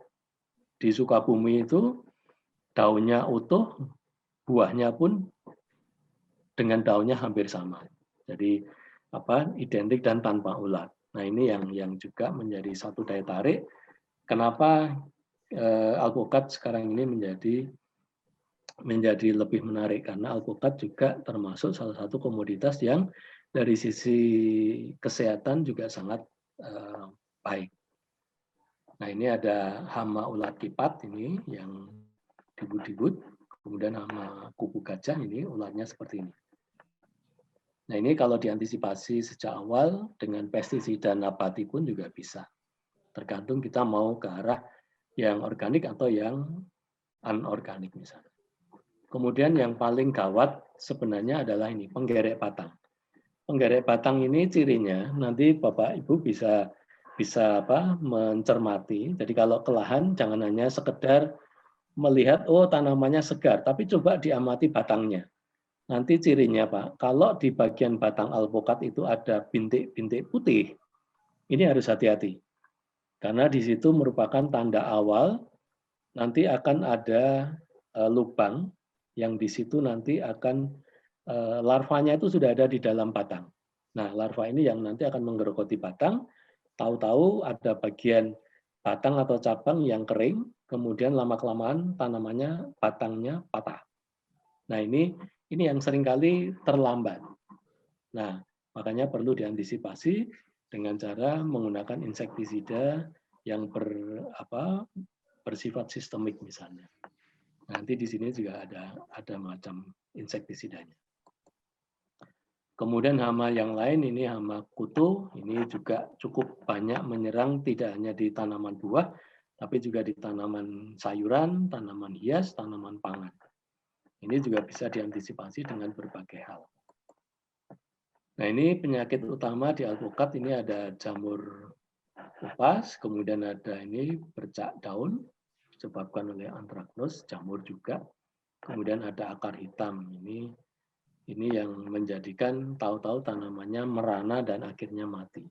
Tapi ini semua kalau Ibu dan Bapak nanti akan melakukan monitoring dan evaluasi secara cermat, ini nanti akan bisa diantisipasi sejak awal. Nah ini pencegahannya juga sudah ada, bisa menggunakan agensi hayati, bisa Trichoderma, Gliocladium, Bacillus maupun PGPR ataupun MOL, mikroorganisme lokal dan sebagainya. Atau bisa menggunakan fungisida. Nah ini pada prinsipnya, kalau kita ingin usaha tani alpukatnya nanti berhasil, ini perlu menerapkan manajemen produksi tanaman. Paling tidak ada 3 kata kuncinya. Tadi pilihan media tanamnya yang tepat, sehingga nanti kalau kita menanam di lahan, maka upaya untuk memperbaiki sifat tanahnya secara fisik, kimia, dan biologi tanah itu harus diperbaiki, salah satunya dengan memasukkan bahan organik. Kemudian penerapan manajemen pemeliharaan tanaman. Pemeliharaan tanaman, kata kuncinya untuk di daerah Gunung Kidul, air. Kemudian pupuk. Nah itu nanti kalau sudah bisa memanfaatkan sistem irigasi tetes, pengairan dan pemupukan itu bisa dilakukan sekaligus. Jadi ada istilah vertigasi, pemupukan dan pengairan sekaligus dalam satu waktu. Nah itu biayanya sebenarnya tidak terlalu mahal, karena ini kami nanti akan di Desa Ngelanggeran kebetulan kami akan mencoba untuk skala kecil untuk irigasi tetes di durian. Nah kalau tadi ada peluang Pak Kasto bisa membuat proposal untuk diajukan ke dinas, nah nanti mudah-mudahan Pak Budi bisa paling tidak minimal sebagai daftar tunggu, mudah-mudahan suatu waktu bisa terwujud. Nah itu ke depan akan sangat banyak manfaatnya. Kemudian manajemen untuk rekayasa mikroklimat, bisa dengan irigasi tetes, bisa dengan mulsa. Mulsa bisa individu, bisa semuanya. Untuk tanaman pangan, tanaman sayur, itu biasanya mulsanya komunal. Kalau untuk tanaman buah, mulsa individu misalnya. Nah, kemudian di dalam penyiraman nanti bisa disesuaikan dengan kondisi masing-masing wilayah.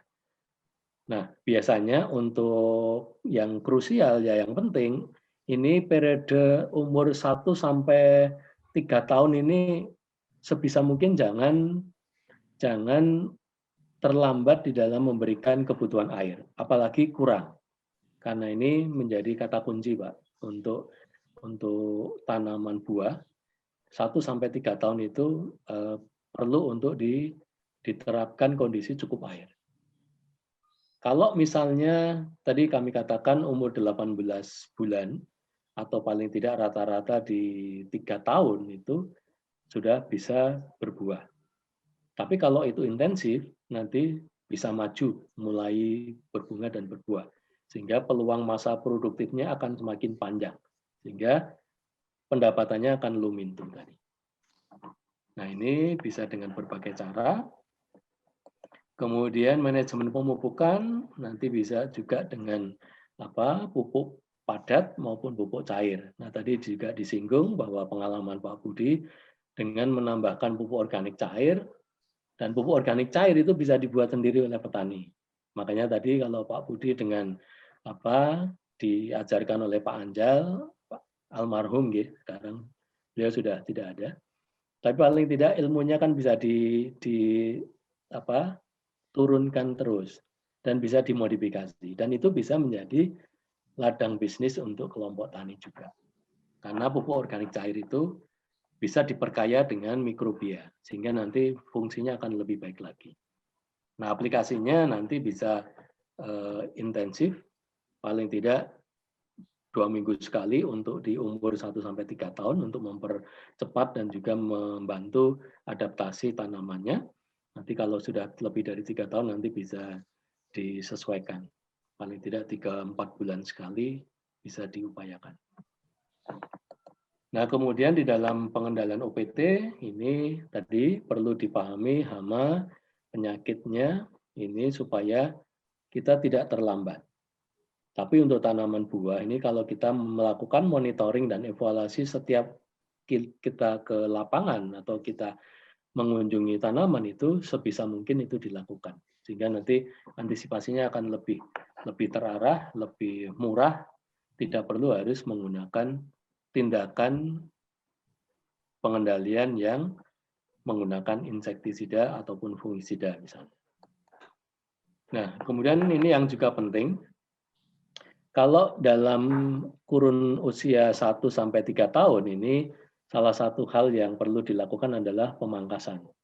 Biasanya petani eman-eman. Di tanaman perkebunan, tanaman buah, itu pemangkasan adalah pengaturan produksi. Jadi kalau kita eman-eman melakukan pemangkasan, sama saja kita menunda produksi. Kalau produksi kita tunda atau kita hambat, sama saja kita akan mendapatkan pendapatan yang lebih sedikit. Sementara kita seringkali tidak melakukan pemeliharaan, tetapi kita menginginkan tanaman memberikan yang terbaik untuk kita. Nah, ini yang kadang-kadang kita sendiri juga zalim terhadap tanaman. Pengennya panenannya banyak, tapi tidak pernah mau memupuk, tidak pernah mau mengairi dengan cukup, tidak pernah mau melakukan pemeliharaan, pemangkasan misalnya. Nah, pemangkasan itu ada pangkas bentuk, ini pada usia tanaman belum menghasilkan, ada pangkas pemeliharaan, nanti juga ada pangkas produksi. Waktu disesuaikan kondisi tanaman di lapangan. Biasanya untuk kondisi pangkas diseyogiakan pada kondisi masuk di musim penghujan. Supaya apa? Supaya tanaman tidak mengalami suatu stres yang berlebihan.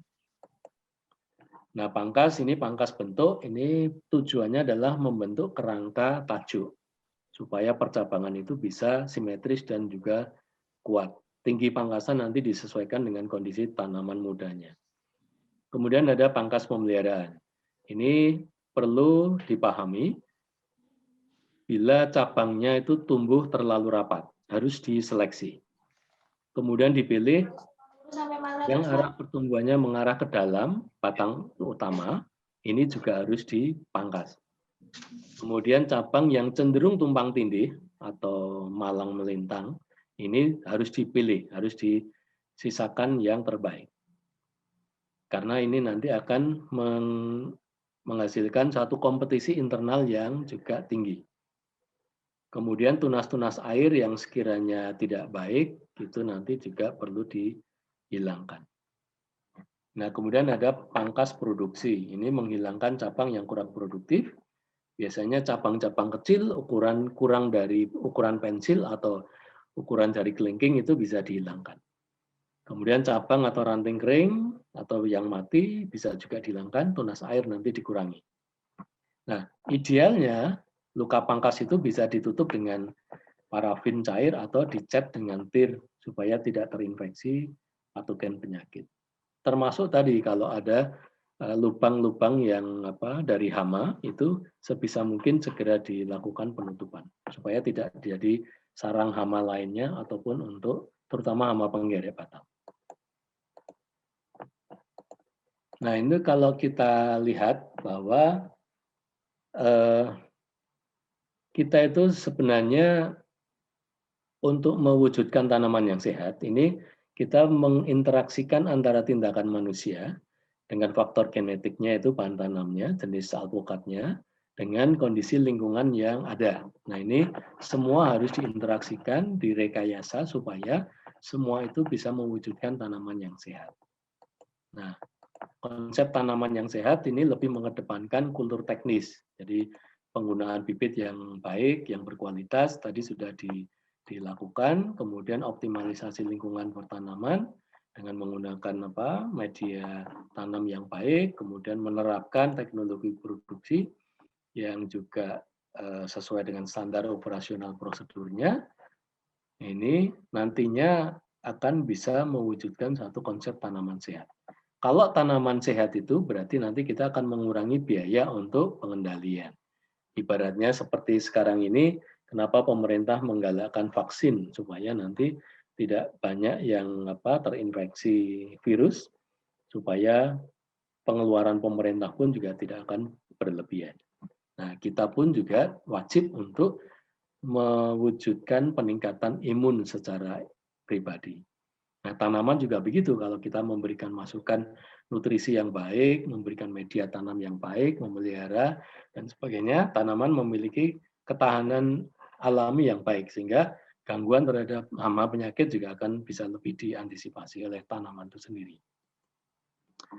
Nah, konsep manajemen tanaman sehat ini menjadi satu hal yang penting. Intinya adalah menjaga tanaman terpenuhi kebutuhan air dan hara, serta tercapai kondisi lingkungan yang optimal. Sehingga tanaman memiliki ketahanan alami yang baik dalam antisipasi gangguan dan kerusakan akibat OPT-nya.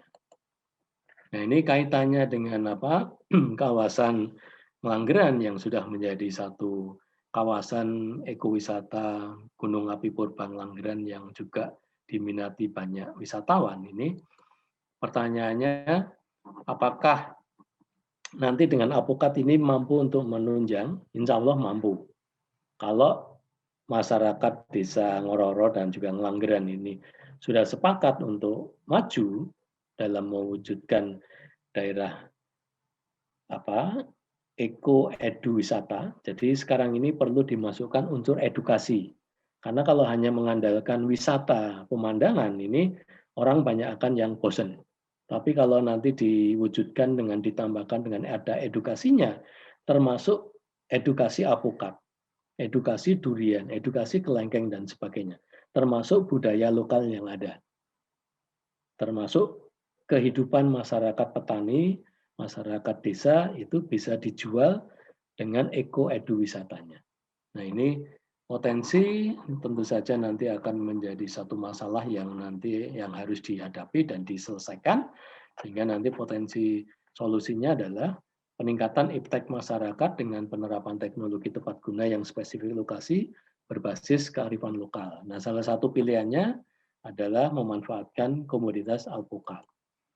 Nah, ini kalau kita lihat nanti ada aspek dari analisis SWOT, ada kekuatan, kelemahan, peluang, dan ancaman. Ini kita lihat dari sisi alpukatnya. Alpukat itu kekuatannya umur berbuah cepat dan masa produktifnya panjang. Produktivitas dan kualitas tinggi, disukai dan banyak manfaat untuk kesehatan. Kelemahannya selama ini belum dikelola secara optimal, potensi lokal belum diangkat, kemudian kebijakan impor buah ini masih terbuka lebar. Peluangnya ini potensi eko-edu wisata ini yang sudah dikelola ini bisa lebih ditingkatkan lagi, termasuk dengan kombinasi dengan alpukatnya. Kemudian alpukat potensi untuk diversifikasi produk ini masih belum tersentuh, ini nanti bisa menjadi satu PR bersama, terutama kalau di Fakultas Teknologi Pertanian, itu yang pengolahan hasil pertanian itu perlu bagaimana mendiversifikasikan produk untuk alpukat, karena potensinya sangat luar biasa. Kemudian ini peluangnya bisa menjadi sumber pendapatan yang lumintu, karena dari sisi buah itu bisa ada terus-menerus. Nanti ada panen rayanya di bulan-bulan Agustus dan Februari. Kemudian ancaman ini, stigma masyarakat itu seringkali masih belum paham. Tadi saya katakan bahwa stigma masyarakat alpukat itu identik dengan banyak ulat. Sekarang itu bisa dimentahkan, bisa dipatahkan image seperti itu. Dan juga konsumsi buah lokal ini masih relatif rendah. Ini bisa diupayakan dengan gerakan hidup sehat dengan mengkonsumsi produk buah lokal misalnya. Nah, sehingga kita bisa memanfaatkan alpukat untuk menurunkan hipertensi. Hipertensi, kolesterol ini merupakan salah satu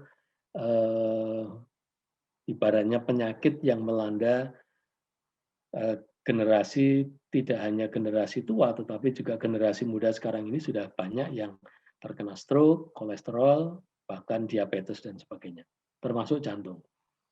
Nah, ini bisa juga untuk mencegah anemia gizi, dianjurkan untuk penderita diabetes, kemudian memberi lubrikasi bagi persendian, terutama bagi kita yang usianya sudah di atas 40 tahun ini, dengan banyak mengkonsumsi alpukat ini, persendian ini juga akan diperbaiki lubrikasinya. Kemudian juga untuk bahan kosmetik, masker dan lulur, dan juga daunnya bisa dimanfaatkan untuk herbal. Nah, ini kandungan nutrisi yang ada di buah alpukat cukup bagus sekali, termasuk vitaminnya juga banyak. Nah, ini sebagai salah satu kebijakan pemerintah untuk konservasi lahan, perlu kita dukung dengan menanam minimal 1 pohon.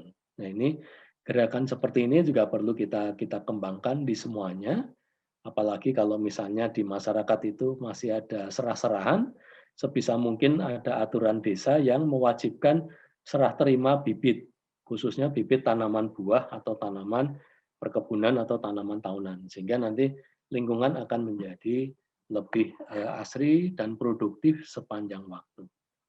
Saya kira itu paparan dari kami, monggo nanti bisa dilanjutkan dengan diskusi. Terima kasih. Terima kasih Bapak Dodi atas materinya yang sangat informatif dan komprehensif. Sebelum kita diskusi, akan ada pemaparan hasil program kerja oleh tim KKN terlebih dahulu. Kepada Ellen, saya persilahkan.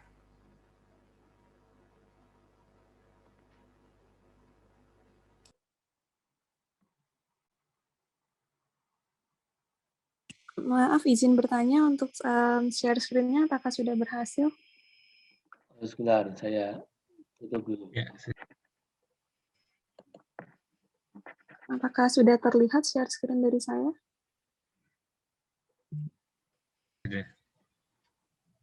belum, Alan.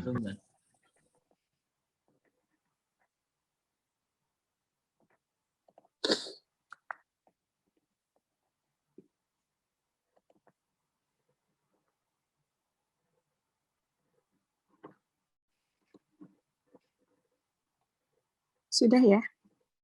Sudah. Baik, selamat pagi. Perkenalkan saya Ellen, perwakilan dari teman-teman KKN.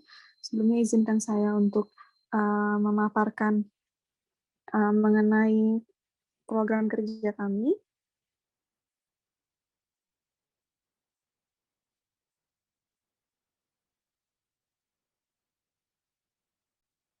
Maaf, sebenarnya barusan ada kendala. Sudah kembali ya. Sebelumnya program kerja ini dari kami berempat atas nama Pratiwi, Ellen, Andini, dan Esya. Yang pertama ada pemanfaatan alpukat sebagai Servernya belum terlihat. Proses. Oh, maaf sebentar ya. Mungkin dia dibantu temanmu. Sebentar. Sudah kembali terlihat? Ellen? Sudah kembali Ya, terlihat sudah. ya. Baik, yang pertama ada program kerja pemanfaatan alpukat sebagai produk kecantikan.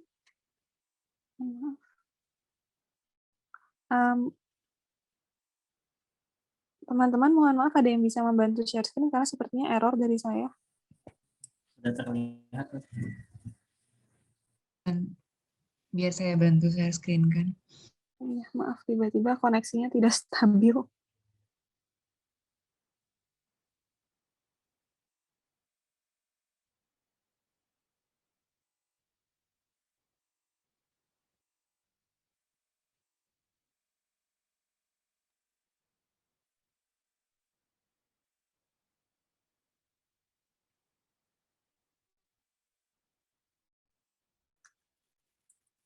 Nah, baik, selanjutnya. Yang pertama ada program kerja pemanfaatan alpukat sebagai produk kecantikan, di mana kita tahu sendiri bahwa alpukat memiliki berbagai kegunaan sebagai kosmetik alami dengan keunggulan daya serap pada kulit yang cepat dan sebagai tabir surya alami atau sunscreen. Seperti dengan yang telah dipaparkan sebelumnya, biji alpukat bisa dimanfaatkan sebagai masker wajah, lulur, atau diproduksi menjadi pelembab kulit, krim pembersih, make up base, dan lain sebagainya. Selanjutnya lagi. Kemudian ini ada beberapa manfaat alpukat untuk rambut, yaitu untuk melembabkan, mendorong pertumbuhan rambut, melindungi dari kerusakan dan kering pada rambut, dan revitalisasi rambut yang rusak. Selanjutnya, biasanya untuk penggunaannya dapat digunakan dengan dicampur dengan minyak kelapa ataupun lidah buaya dijadikan untuk masker. Kemudian buah alpukat juga dapat diolah menjadi minyak. Fungsi dari penggunaannya untuk rambut dalam bentuk minyak itu karena lebih mudah diserap ke rambut, melindungi rambut dari kerusakan luar, dan lain sebagainya. Untuk yang selanjutnya lagi, mohon maaf kalau untuk cara membuatnya dan sebagainya, untuk prosedur pembuatannya nanti akan lebih dijelaskan di buklet. Selanjutnya lagi, untuk manfaat, mohon maaf yang sebelumnya, manfaat alpukat untuk kulit, yaitu untuk membuat kulit lebih bercahaya, halus, kenyal, mencegah penuaan dan kerutan, melembabkan kulit, dan mengatasi jerawat, ataupun untuk eksfoliasi alami untuk kulit. Hal ini disebabkan oleh karena kandungan nutrisi pada alpukat yang cukup tinggi dengan asam lemak esensial, dan lain sebagainya. Selanjutnya lagi, bisa juga digunakan dicampur dengan madu. Selanjutnya,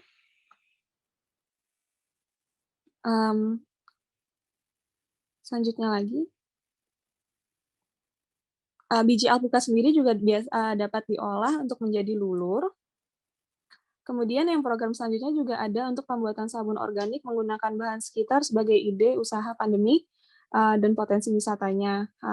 Oleh karena manfaat sabun organik yang tidak mengandung bahan-bahan berbahaya, kemudian ramah lingkungan, kemudian ada kandungan gliserinnya juga. Oleh karena itu, kami juga mempunyai program kerja untuk membuat sabun menggunakan alpukat. Untuk tutorialnya sendiri ada di YouTube dan akan ada pemaparan lebih lanjutnya lagi di hari Minggu.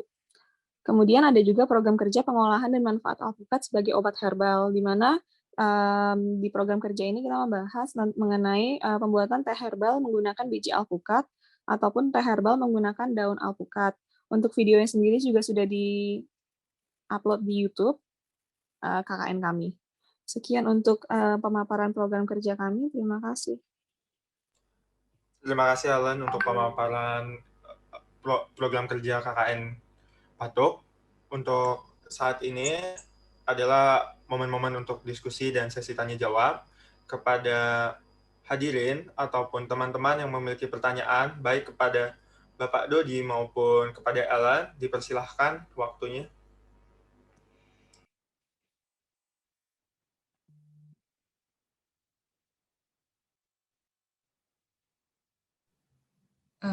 Mungkin saya izin bertanya kepada Bapak Dodi.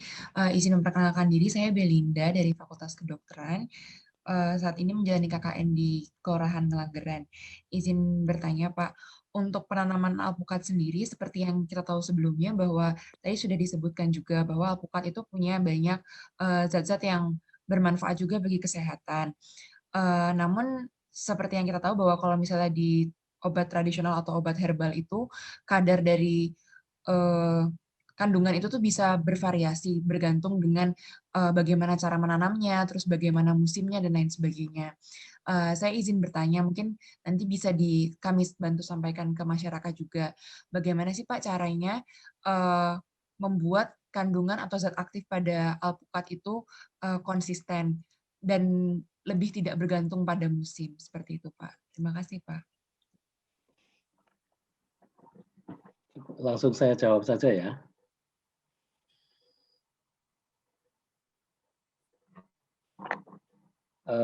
Jadi begini, terkait dengan kandungan gizi alpukat itu, untuk membuat satu hal yang konsisten memang itu seringkali terjadi ketidakkonsistenan kandungan gizi. Itu bisa dipengaruhi oleh tindakan pemeliharaan, kemudian juga kondisi lingkungan. Tapi kita sebagai kata kunci di dalam melakukan pemeliharaan, melakukan rekayasa lahan, melakukan rekayasa mikroklimat itu sebenarnya bisa membuat kandungan gizi yang ada itu bisa relatif stabil. Yaitu sejak awal, makanya tadi kita perlu menggunakan bibit yang berkualitas dari varietas unggul. Tadi bibitnya sudah bagus. Kemudian di dalam melakukan upaya penanaman, menggunakan bahan organik untuk memperbaiki sifat tanahnya dari sisi fisiknya, kemudian biologi dan kimia tanahnya. Karena apa? Itu semua nanti akan diperlukan oleh tanaman. Kemudian di dalam pemeliharaan tadi ada pemupukan yang juga disesuaikan dengan umur. Kemudian dosisnya disesuaikan. Kemudian masukkan bahan organik tetap masih dilakukan minimal 2 kali dalam 1 tahun. Sehingga biasanya pemupukan itu di awal musim penghujan dan di akhir musim penghujan. Tetapi kalau kita bisa memberikan pengairan tidak terbatas oleh musim, contoh misalnya dengan sistem irigasi tetes dan sebagainya, itu nanti pemupukan pun bisa dilakukan pengaturannya. Nah, hal itu semua sebenarnya untuk tadi menjaga konsistensi kualitas. Makanya kan selalu ada standarisasi kandungan gizi buah. Apalagi kalau itu nanti untuk ekspor dan sebagainya. Nah, kalau itu semua bisa dilakukan di tingkat lapangan atau di tingkat kebun, itu konsistensi daripada kandungan buah termasuk gizi dan juga kandungan senyawa ataupun nutrisi yang nanti bisa dimanfaatkan untuk herbal ataupun untuk pengobatan atau untuk kosmetik dan sebagainya itu masih bisa dipertahankan. Itu yang menjadi kata kuncinya bahwa di tingkat lapangan itu harus dijaga semuanya harus optimal. Tidak hanya inputnya tetapi proses pemeliharaannya itu harus optimal sehingga hasilnya pun nanti akan terjaga konsistensi. Itu ya Mbak Belinda. Masih ada yang belum paham?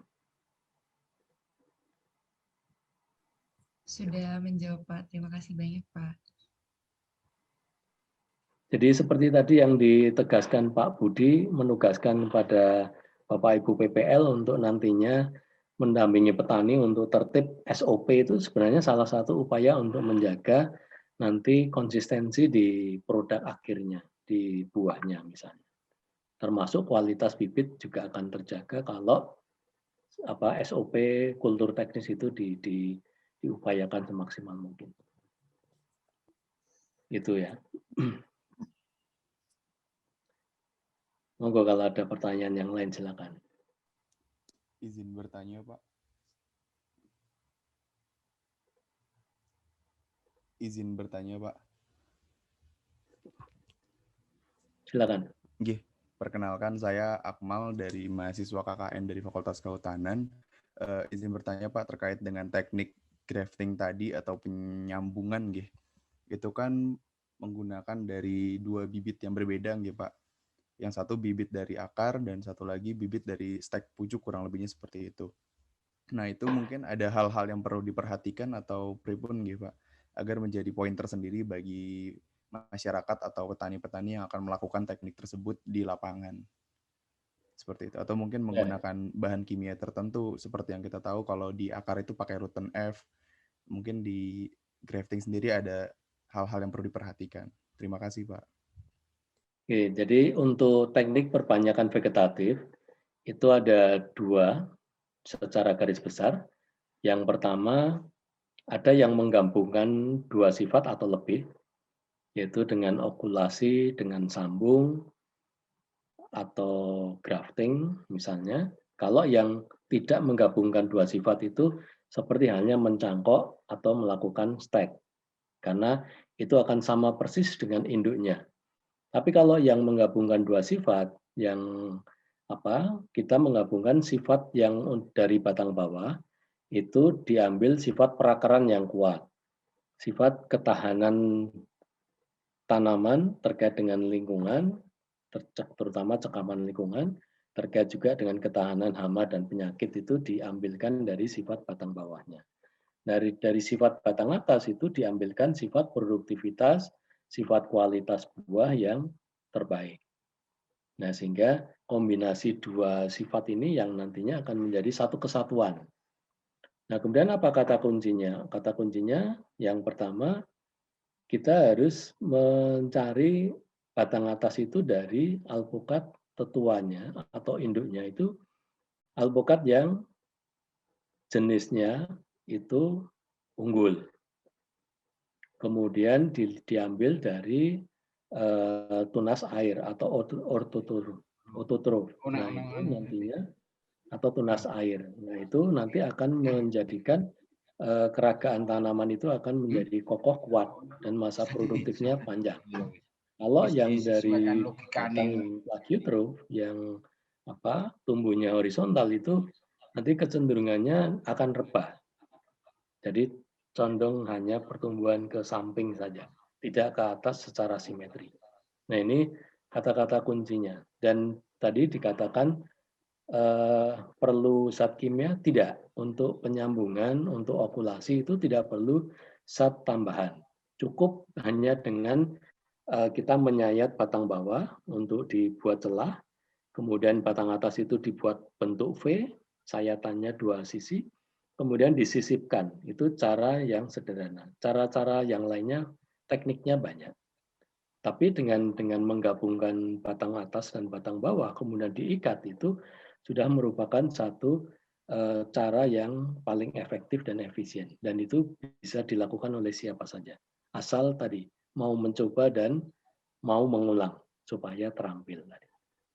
Sederhana, tetapi ini sangat bermanfaat untuk pengembangan tanaman dalam jumlah yang lebih cepat dari sisi waktu, dan juga populasi tanaman akan bisa dikembangkan dalam jumlah yang lebih banyak lagi. Nah, itu yang bisa dilakukan dan tidak perlu harus berbiaya mahal. Baik, Pak. Terima kasih untuk pemaparannya. Langsung ngomong. Mohon maaf sebelumnya dikarenakan waktu yang terbatas. Untuk forum diskusi saat ini disudahi terlebih dahulu. Jika ada pertanyaan-pertanyaan lain, Mas, mohon maaf, Mas. Oh ya? Satu pertanyaan. Ya, baik, Pak. Baik, oke. Ya, mohon maaf ini. Ini menurut saya penting. Ini saya usul Pak Dodi dan teman-teman KKN, kalau bisa yang metode tetes tadi itu dibuatkan semacam demplot gitu di kelompok. Karena ini memang krusial untuk Gunung Kidul, terutama kalau musim kemarau. Jadi kami dulu pernah waktu di Salaman di pusat pembibitan itu ada beli, tapi mahal. Maksud kami barangkali dari Pak Dodi ada informasi atau bahannya yang lebih murah, selangnya dan lain sebagainya gitu. Dan nanti barangkali petani itu bisa membuat sendiri, dan betul tadi kata Pak Dodi karena memang itu lebih efisien, karena memang di sini di Gunung Kidul air itu sangat berarti gitu. Makasih Pak. Oke, matur nuwun Pak Budi. Jadi kami program tahun ini Pak, seperti yang saya sampaikan tadi, kebetulan di Desa Ngelanggeran itu kami akan mencoba untuk demplot irigasi tetes, Pak. Tapi untuk tanaman durian. Nah, nanti untuk pembelajarannya, nanti masyarakat desa Ngororo bisa saja nanti ikut gabung di Ngelanggeran untuk nanti belajar bersama. Nanti kami mungkin dengan Pak Adi Purwanto nanti akan berkoordinasi untuk tindak lanjut di lapangan nanti, Pak. Dan kami juga menggandeng mitra, Pak. Mitra beliau sudah mengembangkan irigasi tetes untuk perkebunan termasuk kelengkeng, alpukat, dan durian di daerah Subang dan juga di wilayah Indonesia lainnya. Nah, ini nanti bisa menjadi materi pembelajaran langsung di lapangan. Nanti bisa irigasi tetes prinsipnya bisa menggunakan biaya yang mahal, bisa juga menggunakan biaya yang relatif terjangkau. Artinya ini efisiensi dan efektivitas untuk menumbuhkan tanaman yang produktif dan layak agribisnis itu insya Allah nanti akan bisa diwujudkan, Pak. Gitu.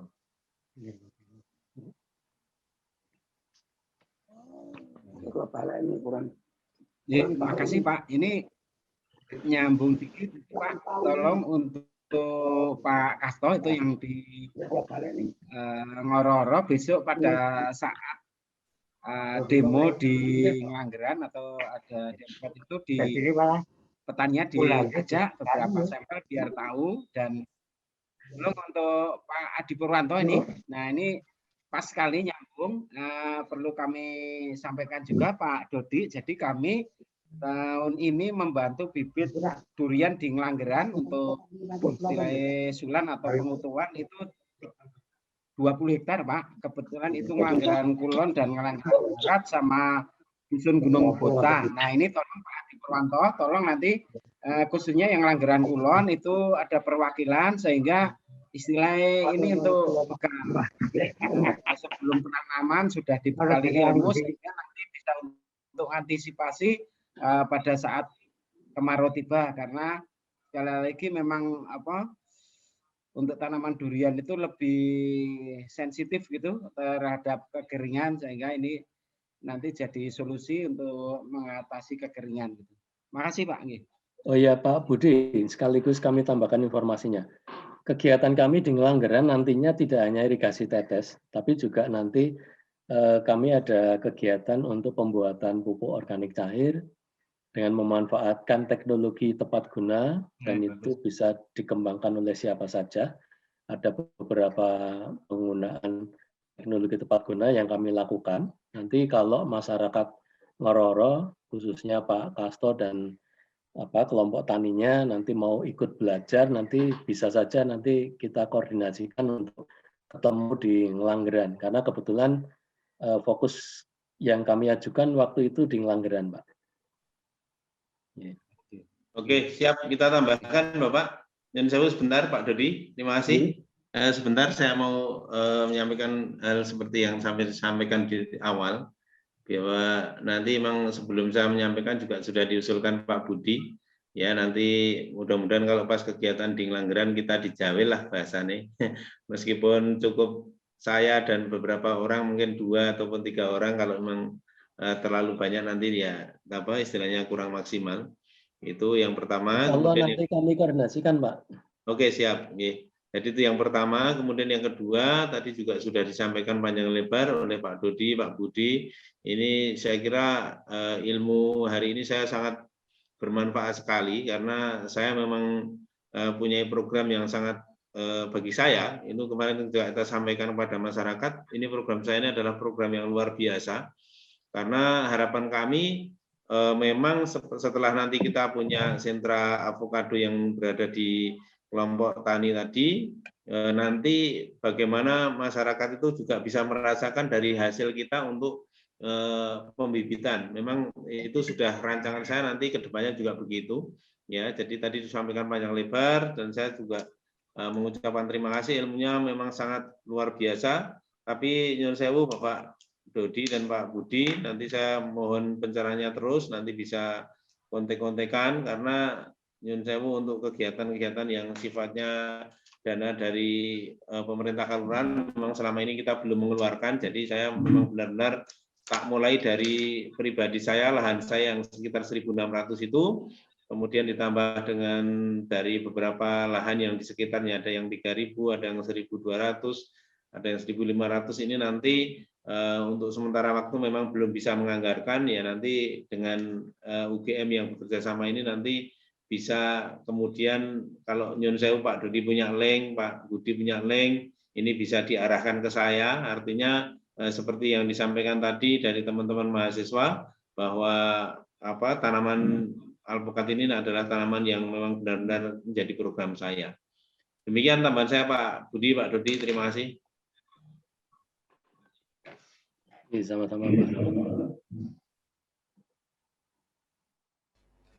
Baik, dengan diskusi tersebut, saya sudahi forum diskusi kita untuk kali ini. Jika ada pertanyaan lebih, bisa langsung menuju Bapak Dodi atau Bapak Budi, dan bisa juga ke anggota KKN yang akan kami salurkan pertanyaan tersebut.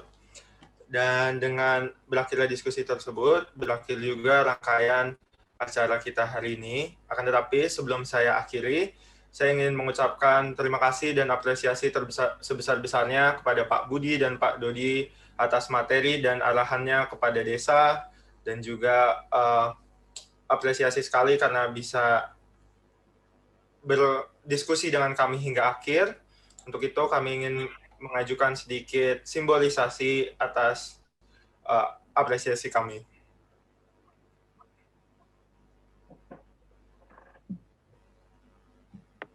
Sekali lagi terima kasih kepada Bapak Dodi Kastono, SPMP, atas materinya,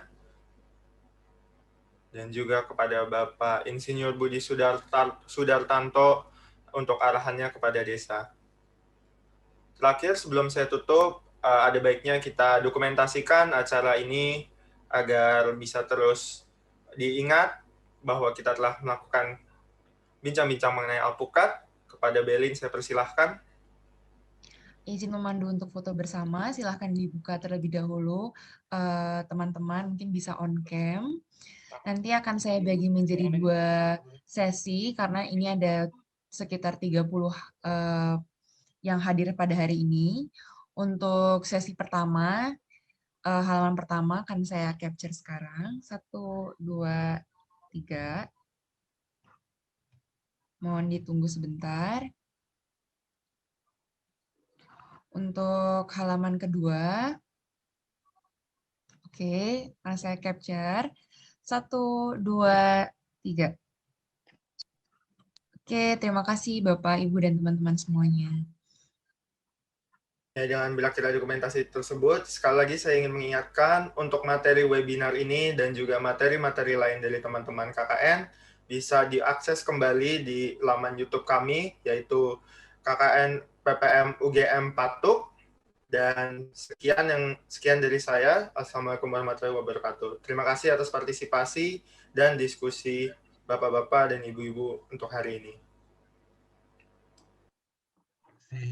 Oke, saya pamit duluan. Pak Budi, Pak Dodi, Pak Sukasto, Pak Adi, yang pamit. Terima kasih dari KKN ya. Terima kasih Bapak.